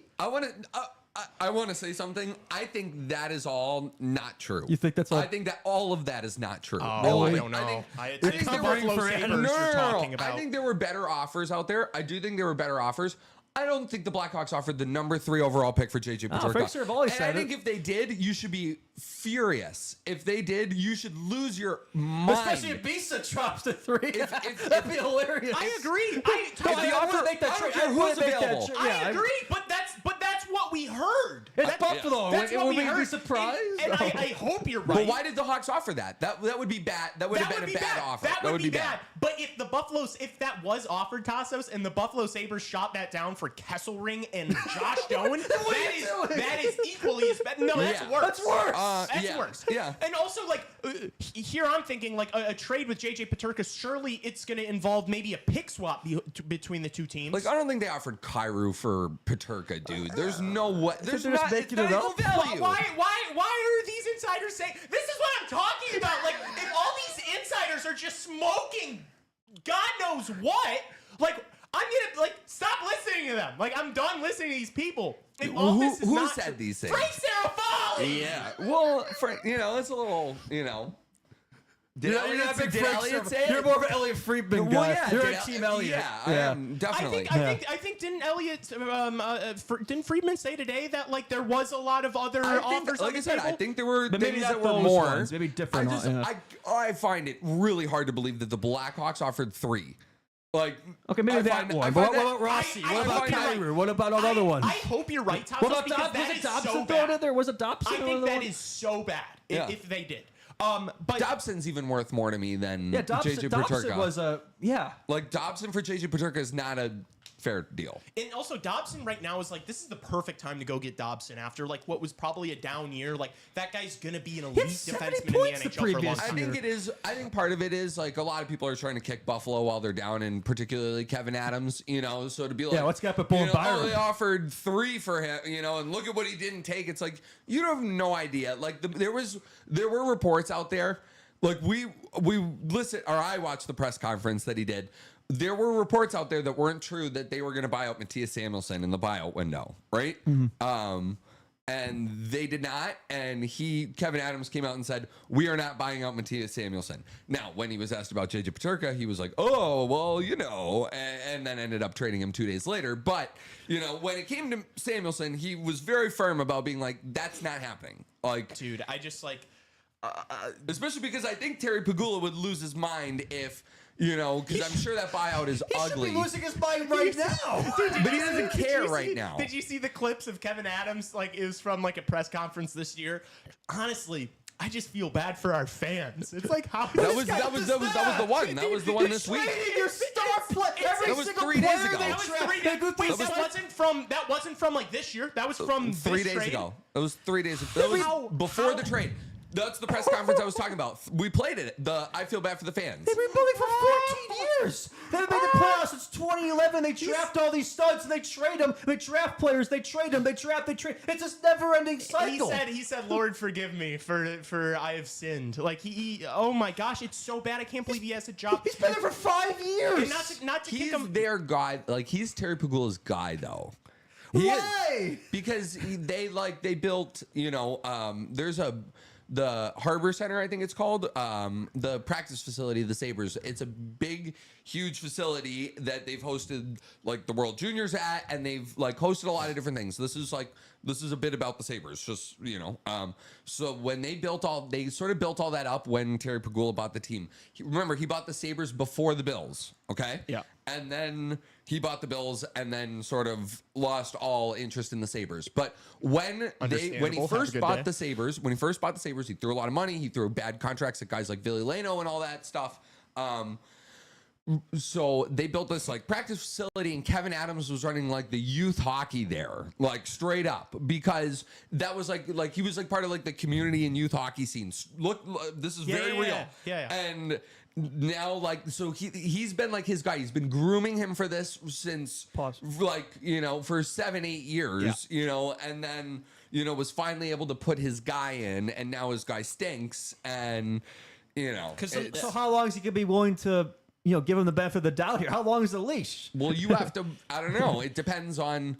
He may not even Does he even care? I don't know. And can now we move to something about this deal that is maybe the most frustrating to me? And we were talking about it in the group chat when the trade happened. Tassos, you and I said the exact same thing at the exact same time in the group chat, where Blackhawks fans in particular, are seemingly acting like the Blackhawks did not have the possible assets to make a trade happen. Oh, of course. We don't have any Michael Kessel rings here. And it's they No don't. Josh Stones. They don't that they'd be willing to give up. Obviously Rinzel or Levshinov, I'd rather either of those two over Michael Kesselring. Yeah. But the Don't Blackhawks to don't want to them trade is that. Oliver Moore. But exactly, and so it's okay, you offer Crevier. I know Crevier is not Michael Kesselring, all right? But for 1 second, can you guys just stop acting like Michael Kesselring is a top 10 defenseman in the NHL? Well, he is a top 10 defenseman in the NHL, right? Everybody says it. You offer Crevier, and then you offer 3 of these young forwards if you have to. Yeah, throw Eichel in there. Throw the to German. make it up Yeah. for a sweetener. German for a German. Your counter to that argument is no, they really had their eyes on Kesselring. Kesselring was the big get here. That's what they wanted. If that's what you were willing to separate yourself I think it with was the JJ fact that- Peterka from, that's managerial negligence. I think what it was they got 2 NHL players, which I don't know how many of those trades were offered where you were getting 2 NHL players back. I would have given up more Reichel and Green and Crevier for but JJ I don't Peterka. think, but like that's 1 NHL player and like 3 maybes. Moore looked good. Yeah. Green yeah, looked yeah. solid. So they'd I rather don't think, have I don't two think, like I don't think mid Josh players Doan versus- is significantly better than any of those guys. And if you offer 3, is that not better than just Josh Doan? I mean, would you rather have Josh Doan's Josh a little. I would rather have Josh Doan. over Green, Moore, and Reichel? You would rather have Josh Doan over all 3 of them? Yeah. Okay. Actually, yeah. I think that's crazy. So, I think Reichel's going to be moved at some point. So, they wanted Rinzel. they don't believe in Reichel. So Reichel will never be here what he can be. Moore is the different. Can Moore outproduce Josh Doan over his career? Maybe, maybe not. I don't know. Josh Doan's a little bit older. We've seen a little bit more. Ryan Green, maybe he is an NHL player. Maybe he's not. I don't know. We'll see. Oh man, I don't know. We'll see. I think this is. I think it's an overrating of Michael Kesselring. I think if you make this Kesselring Doan trade in shell franchise mode, the response would be that we're going to throw a parade in the streets because we just fleeced the hell out of your ass. if this Buffalo Sabres decor doesn't look like the Florida Panthers decor in 3 years, this is a failure. It's Well, the I think Sabres, they're and going to they've move already off of failed. Bowen Byram. Yeah. So Exactly. What's that return going to look And like so after we can this? talk about that. Supposedly, what Friedman said today was that the offers they've been getting for Bowen Byram have been a little underwhelming, which Shocker. you just traded a 70-point scoring 23-year-old for Michael Kesselring and Josh Doan, so God knows what an bidding underwhelming war. deal looks like to the Buffalo Yeah. Sabres. Everybody's trying to get on the action What if you here. now I mean, get we're the- Elias Pettersson now? If you got Elias Pettersson for Bowen Byram, because Bowen Byram's from Vancouver, and the Canucks are gonna I make think that that would be trade? an atrocious deal. Look, I'm or I'm something maybe maybe as throw low in something else. You'd have to maybe throw in something else if you're Buffalo, or Yeah. well, I don't know. Elias Pettersson, Elias Pettersson scored 100 points in the National. and he's looked awful since. True. Awful. True. Since. Look, I He's am. looked like one of the worst players You're in n- hockey since. You're not going to find many people lower on Elias Pettersson than Lee Grossman. But with that being said, Bowen Byram is I would take a gamble on that Elias Pettersson contract over whatever you think the ceiling of Bowen Byram is. I do like Bowen Byram, though. Would you? That's I don't fine. know. That was the guy I I've heard wanted, the offers 2019. for Bo Byram are like the asking price from Buffalo is high. Guys, Byram is clear as Kesselring. That I Like will fifth- say. He's way better than yeah. Kesselring. Oh, Like, yeah. not even close. Yeah. Oh, That's a top pair defenseman, I'd say, in his prime. You don't agree? no, Okay. I don't. But I do. I think he has the potential. I do. He was finally healthy last year too. That's been his problem, is staying healthy. But when he's healthy, he could be a top 2. I totally do. He's going to ask for $8 million on his next contract. Watch. well, they shouldn't move off of him then. Yeah, but you already have Power and Dahlin and Samuelson. Then that's your identity, is just having the best defensive core in the league. Yeah, but it's not like it's all the left. You can't make it work with all the left shot guys. You need right shot defensemen. Dude, I don't know if I agree with that. But I understand. I understand the point. If the price is right, if you can get Elias Pettersson for Bo Byram or like a similar or just something to help replace the goals. Because look, I don't think they're gonna have a crazy hard time replacing the goals from JJ Peterka. I don't know. I feel like he's more of a playmaker. No, I think he's more of a goal scorer. I think he had 30 and 30 or 20, 28. And he's 30. we'll see. Whatever. Yeah. If a Let's guy's see 30 about and that. 30, you're calling him a goal scorer, not a playmaker. Let's confirm that. Let's confirm that. Like Ryan Donato's not a playmaker. Right. No, If he's not, we could argue for a while 27 what Ryan goals, Donato. 41 assists. I knew he was a playmaker. I mean, that's still That's not still like close. that's not overwhelming. Okay. Yeah. Okay. Like that's probably like close to what Sam Bennett's stats were. All right, cool. Yeah. But wait a minute. So what's the plan here? So if Buffalo, right, you acquire Kesselring, right, the right shot, but then you can potentially moving on for Bowen Byram, then Kesselring's got to be the top pair right shot. Maybe you get somebody What? else. Why would you move on for Byram? Like your top four would be good here: Darlene, Byram, Power, Kesselring. Not to That's do a the great- Leafs thing, but like That's a great top four. Why would you get rid of Byram? I've heard some reports that I don't love, but like the Leafs are already looking to move on from Brandon Carlo. Yeah. So maybe like there's like a Byram for Carlo and something else in there, you know? Why though? Look, I think every single general manager in the league should be looking at the Buffalo Sabres and thinking I could probably figure out a good deal. Yeah, fleece these guys. Like, I mean, you look at some of these moves. Like, I still don't think that the Josh Norris for Dylan Cousins was a good one. Like, all these trades Buffalo makes, like, it They're head feels like scratchers. they're getting the worst end of the deal. Yeah, they're getting fleece. Yeah. Yeah. It's crazy. So, yeah, I don't know.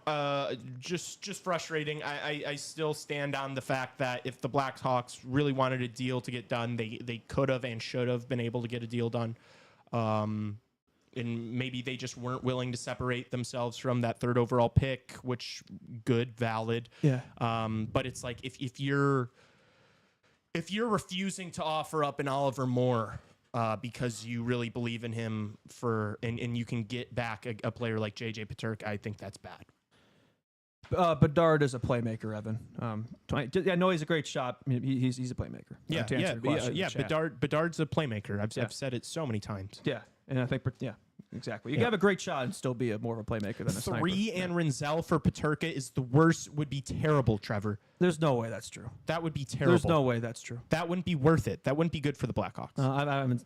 Yeah. No, that's not a thing. That's not a thing. And if it is true in Buffalo, you don't take that. If you're Buffalo, then you are. Well, there's a word I want to say that starts with an R and ends with a D. That's what you are. I don't think that. I don't think that was ever offered. Yeah, that's fake news. But again, like that's when people are saying the Blackhawks didn't have the assets to get it done. They did. They did. It's just maybe they didn't have assets. But that I'm they glad wanted they to give did. up. I hope it's not true if they offer the third, because that would be kind of not smart. Justin, what I want to know is like who are the guys that are like that Buffalo's asking for that they're saying Buffalo no was just really zeroed in on Michael Kesselring, man. If it was Rinzel and Levshunov and that was like all they wanted from the Blackhawks, fine, I'm okay with it. But I still don't believe that you couldn't have gotten something.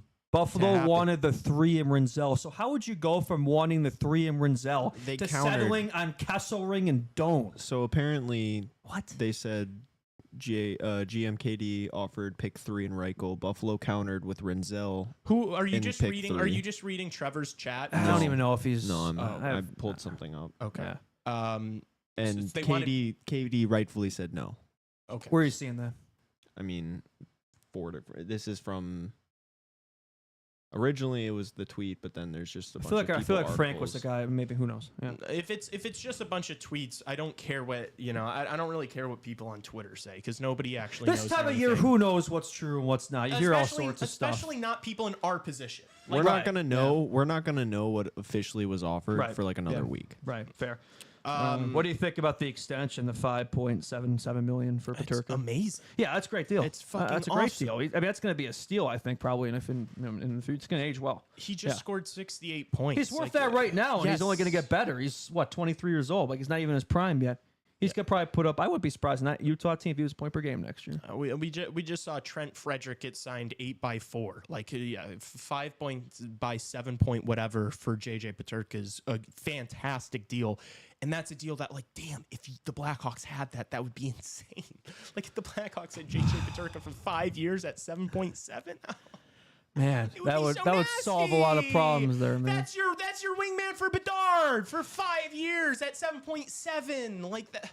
It's a nice contract there. Did Buffalo did that scare him away? Because if so, then this is Buffalo. No. The thing with Buffalo, the reason why this trade happened, and I forgot. JJ Peterka wanted to leave. Yeah. That's why this didn't happen. It's Buffalo. Everybody wants to leave. Just because you want to leave, like, okay. The Steve Dangle point is like, no, but that's valid. You don't want a guy that doesn't want to sign with you. Like, if you are you gonna really sign a guy long term that doesn't want to be there whatsoever? Like, no. And I know that's kind of a predicament that Buffalo regularly has to deal with. How do you get out of this though? Because like, who the hell does want to go there? You gotta fucking win, man. You gotta stop making trades like this. You gotta stop making Norris for Dylan Cousins It's swaps. an impossible dilemma, man. They're in a sticky situation.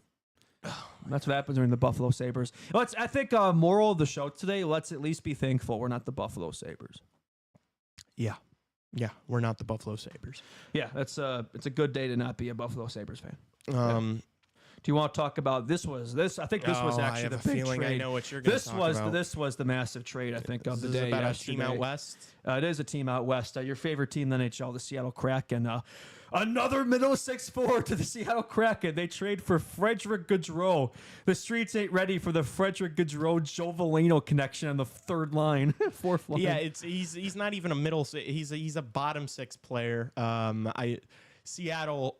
I don't know. I mean, look, if Seattle makes the playoffs this year, it's going to make me look like a fucking idiot, obviously. They're not. This is a gamble that I'm perfectly prepared to shit on Seattle. They're the most mid team in the NHL. Face the They're repercussions. so mid. These moves are just head scratchers. Like it's absolute mid. What is the direction of this team? What are their goals? What are they looking for? No goals. We have not heard them tied to like any big players, really, like serious connections. It's just these bottom six guys and middle six guys that go through. What am I looking at here? What is this team? We got the Schwartz is with you, Jaden Schwartz on line one with known 1C, Maddie Benitez, who would have called her and fell off a cliff. And first line talent. Definitely not a bust. Second overall pick. Kako, I know he played a little better than when he was traded, not that much better. Jared McCann had a 40-goal season like 3 years ago. Chandler Stevenson, who, great in Vegas. I don't know about, Kraken. Jordan Eberle, Oilers legend. Mason Marchment, Mason Marchment third line, actually. That's decent. Shane Wright, a lot of potential there, but I'd say if he's playing in your bottom six, he's not going to reach that potential. No, it's a great bottom. It's a great. But like Wright shouldn't be in your bottom six, though. He should be in your top six. Should he be though? But he's never going to reach his potential if he's playing bottom 6 minutes all the time. Yeah, I mean, I think you swap him and Chandler Stevenson. But yeah, Tolvanen, and then your fourth line, Joe Veleno, Frederick Gaudreau, and Yanni Nyman. I no clue who that is. That's like Zach Hyman on which. I don't know who Yanni Nyman is. This might be one of the few teams in the league without a true. They don't have a single true first line player. They got depth, but they have absolutely zero star power whatsoever. That's not going to get you to the playoffs. They don't have they're trying to moneyball this. They don't have a single all-star level talent. The decor, you got Vince Dunn, he's solid. Adam Larson, Panthers legend Brendan Montour, Jamie Alexiak, Stars legend. Josh. And then the best third pair in the league here, Josh Mahura and Riker Evans, absolute cinema. And then in net, we still got the Court and Grubauer. I don't know if Grubauer's he's probably not going to be there anymore. They got to do something in net. But did you see the text Nolan just sent? This team is so ass. We might have breaking news. Uh-oh, what happened? Oh, no, shit, what happened? Dobson in Montreal. Really? That just happened? I know he's connected to the Habs. Did he text you? Did he text the chat? Yeah, he texted the chat. Oh, I see it now. I just want to see if it's true or not. Dobson to Montreal per Weeksy, Kevin Weeks. Yeah, if it's Weeks, then that's true. Okay. Wow. Noah Dobson to Montreal. Wow, that's a big one. That's a kablamo. So is it for the two first round picks? Matthew Schaefer. Yeah, if there was any doubt, yeah, he's definitely the pick now. he already was, but yeah, definitely roster players to futures in round 1 pick tonight. What? That's what I'm seeing. What is that? That was from Frank Saravalli Frank Saravalli about the trade. I gotta see this with my own eyes. Yeah, me too. Just to confirm here. I trust you, Raven, but I just gotta see it. Let's see, Frank Saravalli. I know there's so much different information out here. Oh no. This was from 2 hours ago. This was before this is what we already knew. No, so why would he text us that? Like it? No. Weeks did Weeks did put out a video 2 minutes ago. Actually announced it. Oh, okay. Weeks is always the announcing guy. I wonder where I gotta see this video. Weeks always has these funny videos when he breaks stuff. It's his forehead. Oh, it's his forehead and the giraffe thing behind him. One time he broke a trade on the side of a highway. I mean, this one On is the freeway. This guy's committed to his craft. He's done stuff behind with SpongeBob in the background. Like he'll break a trade anywhere. yeah, excited to see the return. Shagans to the island is happening. Oh, it's gonna be that. Oh, wow. I mean, I assume would it's a Canadians pick, probably, right? well, it might be both of theirs. They've got back-to-back picks. With what is it? Fifth? Wait, well, is that gonna be good enough though? Because aren't the Canadians like picks 15 and 16? Yeah, but then they're going You to think package them and Canadians trade gonna, up. Oh, they're gonna try to trade up again. I would imagine that's Yeah. that's what Frank Saravalli said earlier today. Because is that's not gonna get it done. He's not gonna drop all the way to 15, 16. So they got to trade again. dude. If Islanders get Shagans, If they lead this draft with Schaefer and Hagens, are you kidding me, dude? that's fire. The hometown I mean, boy. giving up can we? Dobson. How about this? You know, if the Hawks were smart, you know, and Misa doesn't drop to 3, you take 8. But no, it's not going to happen. But I like to screw them over. But no, it's not, no fun allowed. Wow, Islanders could be the big winners of this draft. I'm still salty that they jumped from 10 to 1. Man, they're really in the trenches working that for that first overall pick all year. That franchise. I think Friedman just tweeted. Tweet Friedman. Sorry, Chateau. We're doing. I mean, some we're doing live this react. live. It's this time of year. Yeah, it's We'll do it draft live. day. No, Dobson's being traded to Montreal and signing an 8-year, $9.5 million extension Oh, the with the Seth Jones Canadiens. special. Wow.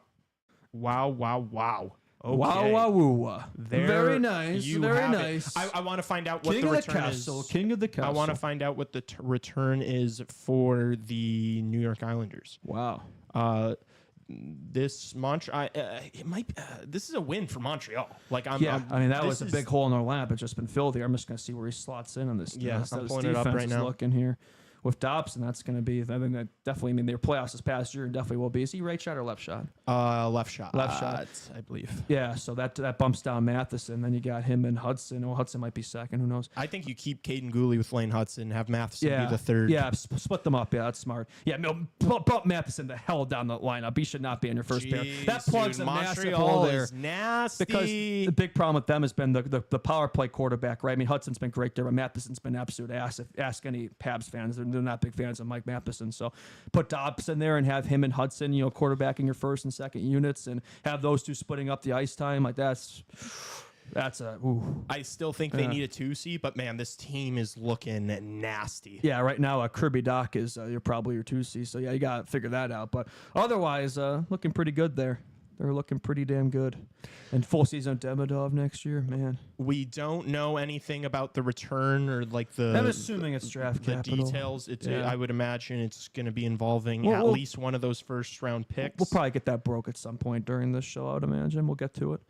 And that's still some question marks there. But no, this team is definitely one of the brightest futures in the league. I saw some posts today like debating teams with the brightest futures in the NHL, and Montreal is definitely up there, I would say. Yeah, for and sure. especially now Absolutely. with that move. Yeah, that just helped them out even more. Yeah. I don't think you're getting a player at 14. That's Noah Dobson caliber. So No, good trade for them. Yeah, absolutely. And, I think it's a win-win. For the Islanders, it's a win if they're able to make that next step, Yep. right? If they're able to trade up. If they're not able to trade up, then well, what was the point? I mean, we knew Dobson was probably on his way out, but yeah. if the Blackhawks trade the 3rd overall pick for 2 picks in the teens, I will. Internally combust. I will commit crimes of drastic proportions. Because that's going to be the move here for the Islanders. They're not going to get Hagens at what is the pick actually? I think the Canadians was it 15 and 16?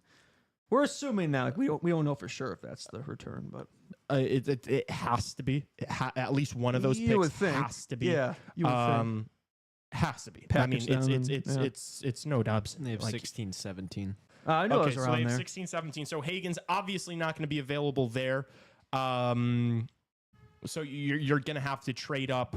Who's the team that's going to trade According down? to Stefan Rosner, who's an NHL.com writer, I don't know if it's legit or not, but according to him, it's he says believe 23-year-old Emil Heinonen is part of the return. Also believe both Montreal picks will be part of it. So yeah, Wow. if assuming that's accurate, I assume it would be accurate. So, and then Heinonen, I guess I don't even know why he needs to be in there, but sure. So There, now, I guess. now the question is, who who are they going to trade with? I mean, you got to 'cause 16, imagine he's to not get going to drop all the Higgins, way to there. So you're going to have to trade up around the that's a thing. 7 to 9 range, 7 to 10 range. Do we think both Nashville and Philly are going to pass this guy up? Like, I think Utah definitely will, but and we will. Well, so what about Nashville? I think, I think Denye is going to go before him. Denye at 4.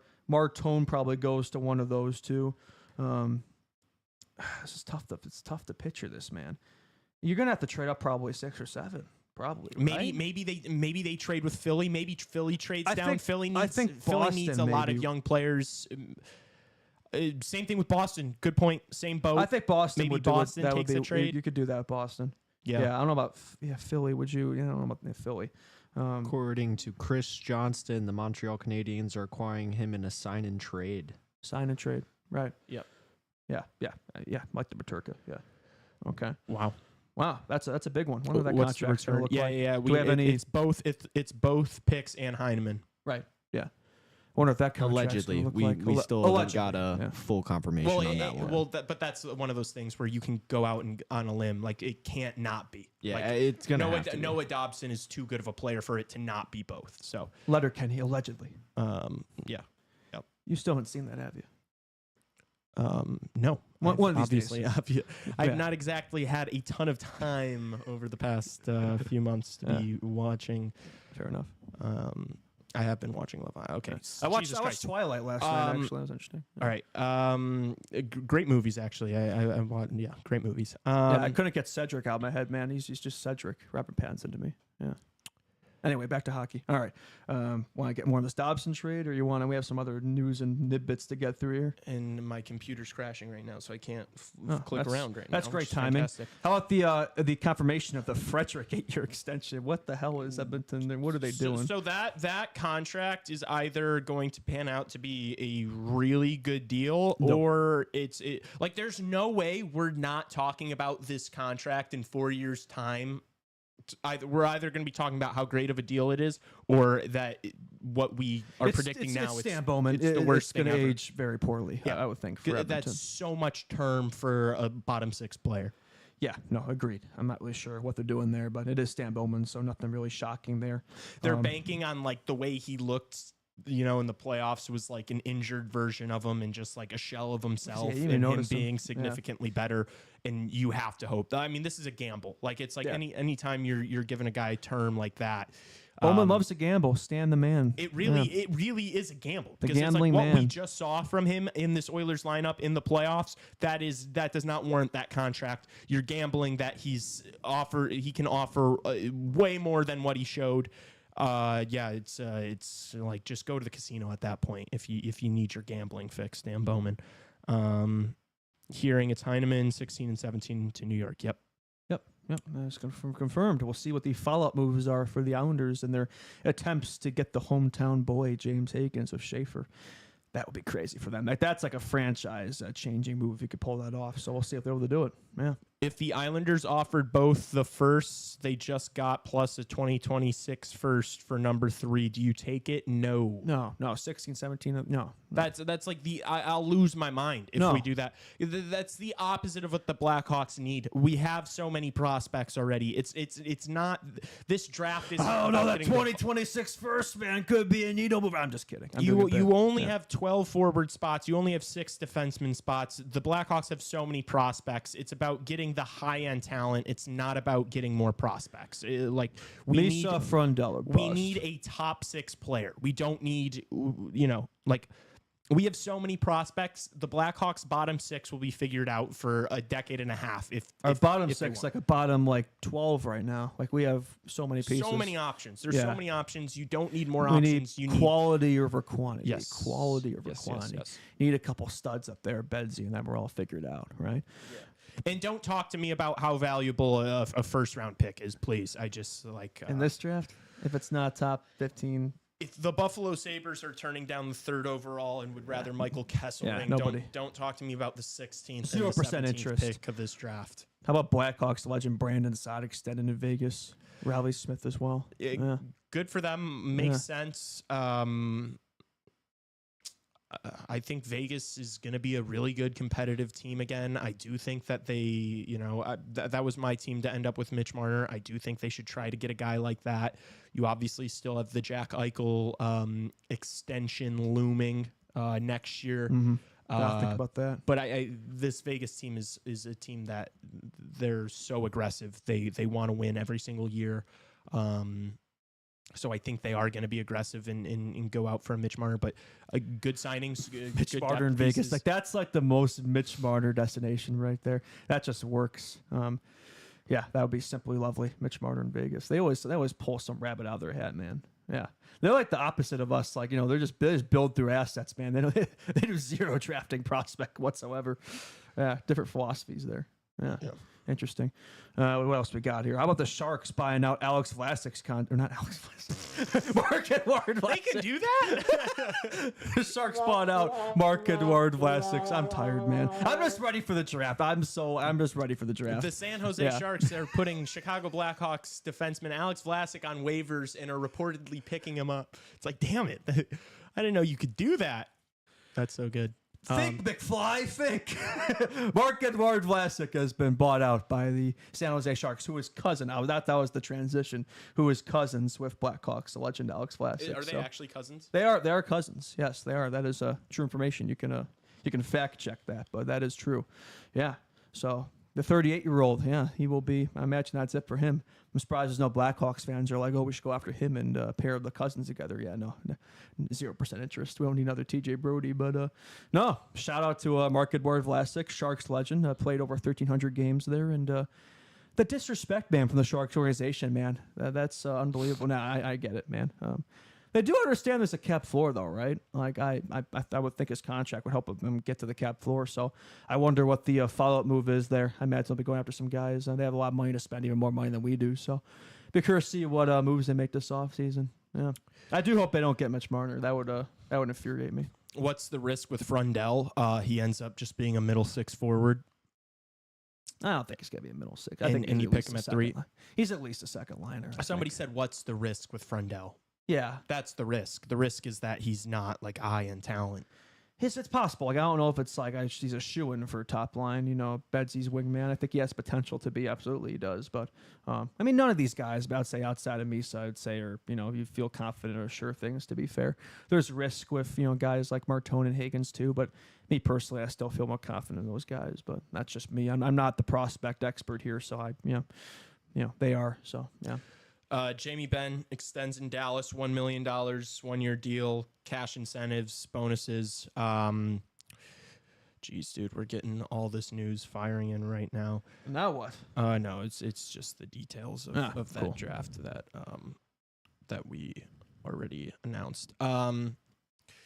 Dude, I something that keeps frustrating me is like all these big free agents are keeping linked. I keep seeing people link them to the Dallas Stars. Like Dallas Stars are interested in Mitch Marner. All this money? How the hell could the Dallas Stars be interested in Aaron Ekblad? Like they need to make 4 moves before they can even consider re-signing being interested. everybody. Yeah, it's like you have to get rid of Dumba, Gotta make some Labushkin. sacrifices here. You gotta find. You're gonna have to. You're going to have to dump Robertson. How could you possibly be interested in Aaron Ekblad? Like, you're not even going to be able to keep the players that you have now. Like, you weren't going to be able to afford Mikael Granlund at age 33. How the fuck could you be interested in Aaron Ekblad? It does, like, why? How is that possible? I have no idea. That's a question mark for me. I'm not sure how they're going to make that work. The Florida Panthers have found their new Spencer Knight here. Daniel Tarasov. So yeah, that's their fix, and that's the new backup goalie. So he'll be backing up Bobrovsky there. The whole Russian tandem there in Florida. Did you see they traded an AHLer for a second round pick? Trade? I never even heard of that guy. How they get almost a better return than Buffalo? I'm just joking, but still, that's not that much worse. Yeah, like that was the return we were like kind of expecting for Ryan Donato. Yeah, and the Florida Panthers are getting it for an AHL. What is Bill Zito doing? How has he pulled this off? He's the best general manager in the NHL. I think there's like foul play. I think it's like witchcraft or something. He's got to have during all these guys or something. Yeah.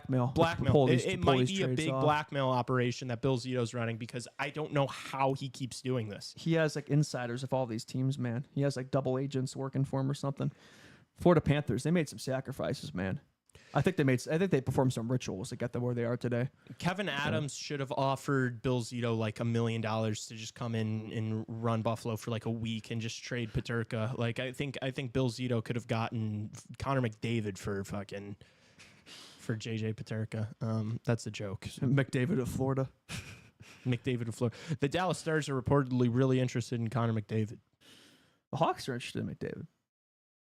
Yeah, we'll see about that one. Let's trade Brett Seney for Islanders teen picks. Nah, don't disrespect recently extended Rockford Ice Hawks captain Brett Seney.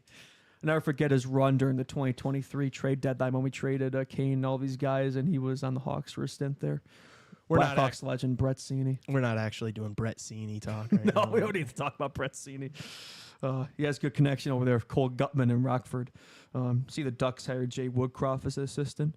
That was a guy I think I was kind of looking at there. Yeah, maybe as a head coach guy in Dallas, but I guess he settling for assistant there under Coach Q.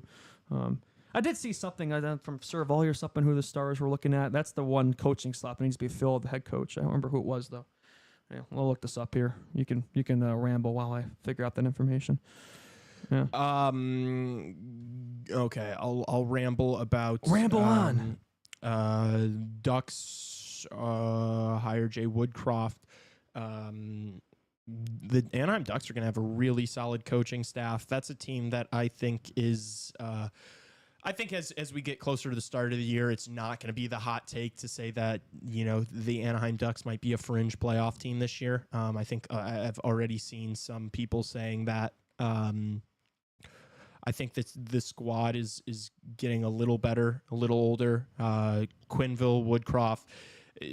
Surprised Woodcroft didn't find a head coaching job. But yeah, I would have thought he'd be a good candidate for a team like the Stars. Yeah, I think this is probably a thing where he learns under Q for a couple years, and then that's like going to be the big guy on the coaching carousel in like 2 years that everyone's going to be talking about. What are we? CBA extended for 4 years. Yeah. Did you also see that the NHL is considering increasing the games to 84, starting in 26, 27? I did. Why? I think it's like the math for how many games you get matched up against the teams in the other division in your conference. If they're going to be maybe expanding too, yeah, so I think you play, like if you play every team in the opposite conference twice and then every team in your division 4 times, I think you're now left with being able to play each team in the other division in your conference like 3 times now. So I think the math just makes it adds up a little bit. Now, do I think adding more games to the NHL schedule is something that they should have done? No. I think 82 is enough. Yeah. If anything, I'd say play less games. I think anytime you're talking about adding games to the regular season, each game means, maybe a tiny bit less. And that's why I was so against expanding the playoff format and adding like a play-in, because I think you're just completely diluting the importance of the regular season. I would say I'm okay if it results in a shorter preseason. I think the preseason's already long enough as it is. We don't need like 7-8 games here. So if it's like 5-6 instead, or 4 or 5. I'd take more regular season hockey over preseason hockey. So hopefully that's a part of it. I don't know if it is. That's just me speculating. So, yeah. It's just a long year. It's a lot of games. It's a physical game. The playoffs is a whole new season. Yeah. Playoffs is a whole new season, and guys are consistently injured in the playoffs and playing through that, which I think everybody doesn't want. You want guys playing at their highest level come the postseason, and that's not the case. Does adding more regular season games help with that? No, but I understand it. Like I'm not. It's not a hill that I'm willing to die on whatsoever. It's more games to be played in these stadiums, more money for GMs. From a business standpoint, I understand why that's the decision that gets made. Yeah, no, I'm with you on that one. So, for sure. I think that's pretty much. Probably get to a Mount Rushmore here soon, right? We're about 2-hour mark here. I feel like there's going to be new. Do you think maybe news some drops there? Of course, there's going to be news that drops right after the show. Well, we can come back if something there's drops any during the news. Mount Rushmore. We could talk about before we close here. Yeah. I was thinking we're going to have this live stream of the draft tonight. We're going to get plenty more CHR content today. So Yeah, reminder, we're going to be live for the draft tonight, a little bit before 6 o'clock. So be there for that. Keep your fingers crossed for Misa. It's going to be Frendel. Misa. But still, We can have hopium. Hopium. We can do Hope Core on CHR. It's going to be a fun stream tonight, so don't miss it. I'm trying to make sure, cross our T's, dot our I's. Subscribe to the YouTube channel. Follow the Instagram, Chicago Hockey Radio. Yeah, 5 stars on the podcast. Yeah, and Apple and Spotify and all that stuff. Long live stream tomorrow coming as well, which we'll be talking about tonight, I'm sure. We're streaming rounds 2 through 7 tomorrow, right? Are we? Correct. Yes. Correct. Yes. Yeah. And that's supposed to be like the punishment 24-hour. Right. Yeah. Which I think you lost, right? Well, yeah, but I'm working in the morning, so I'm not going to be on that stream for 24 hours. Oh, so you get out of the punishment. Oh. No, Lee and I will be here during the evening portion, and I believe Nolan, Justin, you During the draft part? Yeah, I think it's gonna be you guys during the draft. And then Lee and I will come in and swoop in and have a little fun towards the end of the stream. I'm looking forward to breaking down. I think maybe we should watch the UFC tomorrow night, because we can react to it. Yeah, because that's that's going to be on at night, and it's a really good card. And I think we should do like a fight companion. We can do that. I'm really looking forward to breaking down the 7th round picks tomorrow. That should be a lot of fun. I can bring my Xbox and we can play UFC 4 beforehand. That could be fire. There we go. Absolute cinema. Okay, anyway, we got Mount Rushmore of draft steals. I think that's very fitting on today. What steals we're going to see this year? Mount Rushmore draft steals. Hello, everybody. Welcome back. It is Mount Rushmore time. This is potentially the last one if there is no need for a tiebreaker. And it is the CHR Mount Rushmore of NHL draft steals. We've done the Mount Rushmore of NHL draft busts, but this is the opposite. This is the inverse. This is guys with value later on. With the first pick, we have Lee, who's going to take somebody that was picked first overall. I think I have a feeling I know he's going to take Patrick Kane. Stole him. There's actually a lot of people arguing that Kane should have been picked first because they worry about his size, and they were definitely proven wrong. Yeah. This is kind of a tough one to get 1-1 on, because there's so many good ones. I have a feeling. Will I be right? No, I don't think you are. I'm gonna go Brett Hull here at 2 or at 1. Yeah. We'll have the second pick, right? You do have the second It's pick. a recency pick. Would you take him number 2? Probably not, but I'm retired recently. Stars probably could have used him this year. Give me Joe Pavelski. Yeah, 7th rounder. Hell of a career. Yeah, I feel like I don't have to explain too much of that one. Not the best skater, but just such super good, super intelligent player. I'll always net front the tips, and always score 30, 40 goals a year. So yeah. We will be taking Pavel Datsyuk. Datsuk? Pavel Datsuk? Mm-hmm. Russian Kane. Yeah. Okay. I mean, this is like, there's so many great picks here. Wow, there's so many good picks. Oh my God. Give me Dom Hasek. There's gonna be a lot of goalies in this one. Yeah, His goalies are taken so late. Yeah. Dom Hasek definitely with the first pick. Man, do I run it back? And no, I can't go all goalies on this one. But Big I will go goalie guy. another goalie, Henrik Lundqvist. That was saw that late. Just because that's I think he was a 7th round pick or 8th round. Yeah, pick, he was something like stupid back like that. of the draft. Well, there used to be more than 7. There used to be It 10 rounds. Yeah. So Yeah. yeah, I think Dominic Hasek was a 9th or 10th round. Pick. Yeah. Yeah. Something like that. Yeah. 7th at most. Yeah. Right. With our second round pick, we will be taking Connor Hellebuck. What round? 130th overall. I don't know what round that is, but late like 3 or 4th, 5th 4. round. Yeah. Yeah. Mr. Clutch in the playoffs, Connor Hellebuck. Is that me next? It is. Yeah. Hope maybe a future Blackhawk here. You never know. Next year. 5th rounder, late rookie year for the Wild. Probably the only true star they've really had in their existence, at their peak at least. Give me Kirill Kaprizov. Yeah. That's a good pick too. Yeah. Yes, sir. Probably would have won the Hart this year if he didn't miss half the year. Yeah.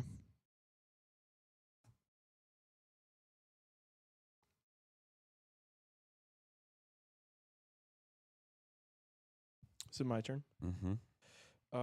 I am going to go with Henrik Zetterberg Mm. in this spot. 8th round pick. Yeah. Had a good connection with Datsuyuk. Sorry. The rest of the episode. Just gonna mute my mic when I'm on the mic. Isn't it Lee again? Yep. Right. Yeah. I will take.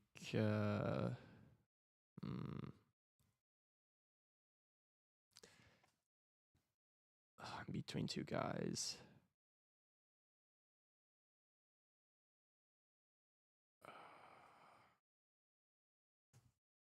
I'll go with. I gotta make a decision. I'll go Daniel Alfredson. I was worried you're gonna take the guy I want. Is it me next or is it? Mhm. Oh, it is me next. Okay. Another goalie. No, it is. It is. Is it Patrick Waugh? Is that who you're about to say? Actually, I was gonna say Patrick Raw. shit. Wait. You're welcome. Patrick Raw. What was he drafted? Let's do some research here really quick. I just want to see how late of a draft pick he was. Well, crap. Why is that fucking information like the first thing you see? Third round. Third round. That's not that. It's not that bad. I'm gonna stick with my original Pecorine, 8th round That's a great pick. pick. Yeah, I mean, you could argue Raw, but for a goalie, third round's like not that bad. So I think if you're a goalie, I'm thinking like 5th or later. So yeah, Pecorine scored a goal against the Blackhawks in 2020. Actually, yeah, yeah, legend Pecorine. Hell yeah. Yeah, That's a good one. There are a lot of good picks out here still.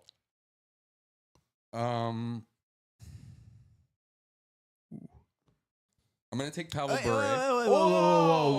Whoa. I just gave them a great pick. We're not even going to take it, That's fine. Please. but we're going to take Big Buff. I knew there was gonna be a Blackhawk somewhere. He was like a 7th rounder, wasn't he? 245. 240. Jeez, that might be more than 7. That sounds like more than 7. Either late 7 or 8. What's yeah? 'Cause I don't I think mean, there's at that time, 245 there was draft picks 30 now. teams, It's like correct? 200, right? I don't know. Something like that now. That's a good one. It's always that late pick. All right. Well, now it's my pick, so I will take. Who did I just say? Who was I? Oh, Pavel Bure. Yeah. 6th round pick, if you can believe that. Pavel Really? Bure. Wow. And with my last pick, there's so many good guys, but I am gonna lean more recent on this one. 5th rounder, give me Jamie Benn. Yeah. But not even close to the best players still on the board. Second best Not player even- in those 7 draft after Kane. Yeah. But not even like there are a lot of really awesome players left. Yeah. There's gonna be a lot of honorable mentions in this I one. just wanted a more recent guy, so I went with Ben. And Fair enough. Who's next? Raven and 10. Right. Yeah. I want to just make sure that I have this information right because before I say it, I don't want to sound stupid. But I think I'm going to take Mark Stone, and I just want to make sure that he's the LTIR merchant. Like Yes. that's, Okay. Yeah. Yes. Mark Stone. that's the one thing I was Yes. He was freaking a out late about. pick. Yes. But yeah, 178th, He's a late 210, pick. Yeah. Selke finalist. Yep. Yeah, that's fair. That's a It's a good similar pick. player to Jamie Benn. They have some similarities. Yeah. Now it's me. Mm-hmm. I need a Blackhawk. He's actually been picked a few times for these recent Mount Rushmores. Not a recent guy, but a legend. We just talked about him pretty recently. Give me Steve Larmer. Yeah. That is a good pick. 6th rounder, 120th overall, Hall of Famer. Like I said, another Mount Rushmore. Should have his number retired by the Blackhawks. Yeah. I'm going to keep saying it until it happens. Yeah.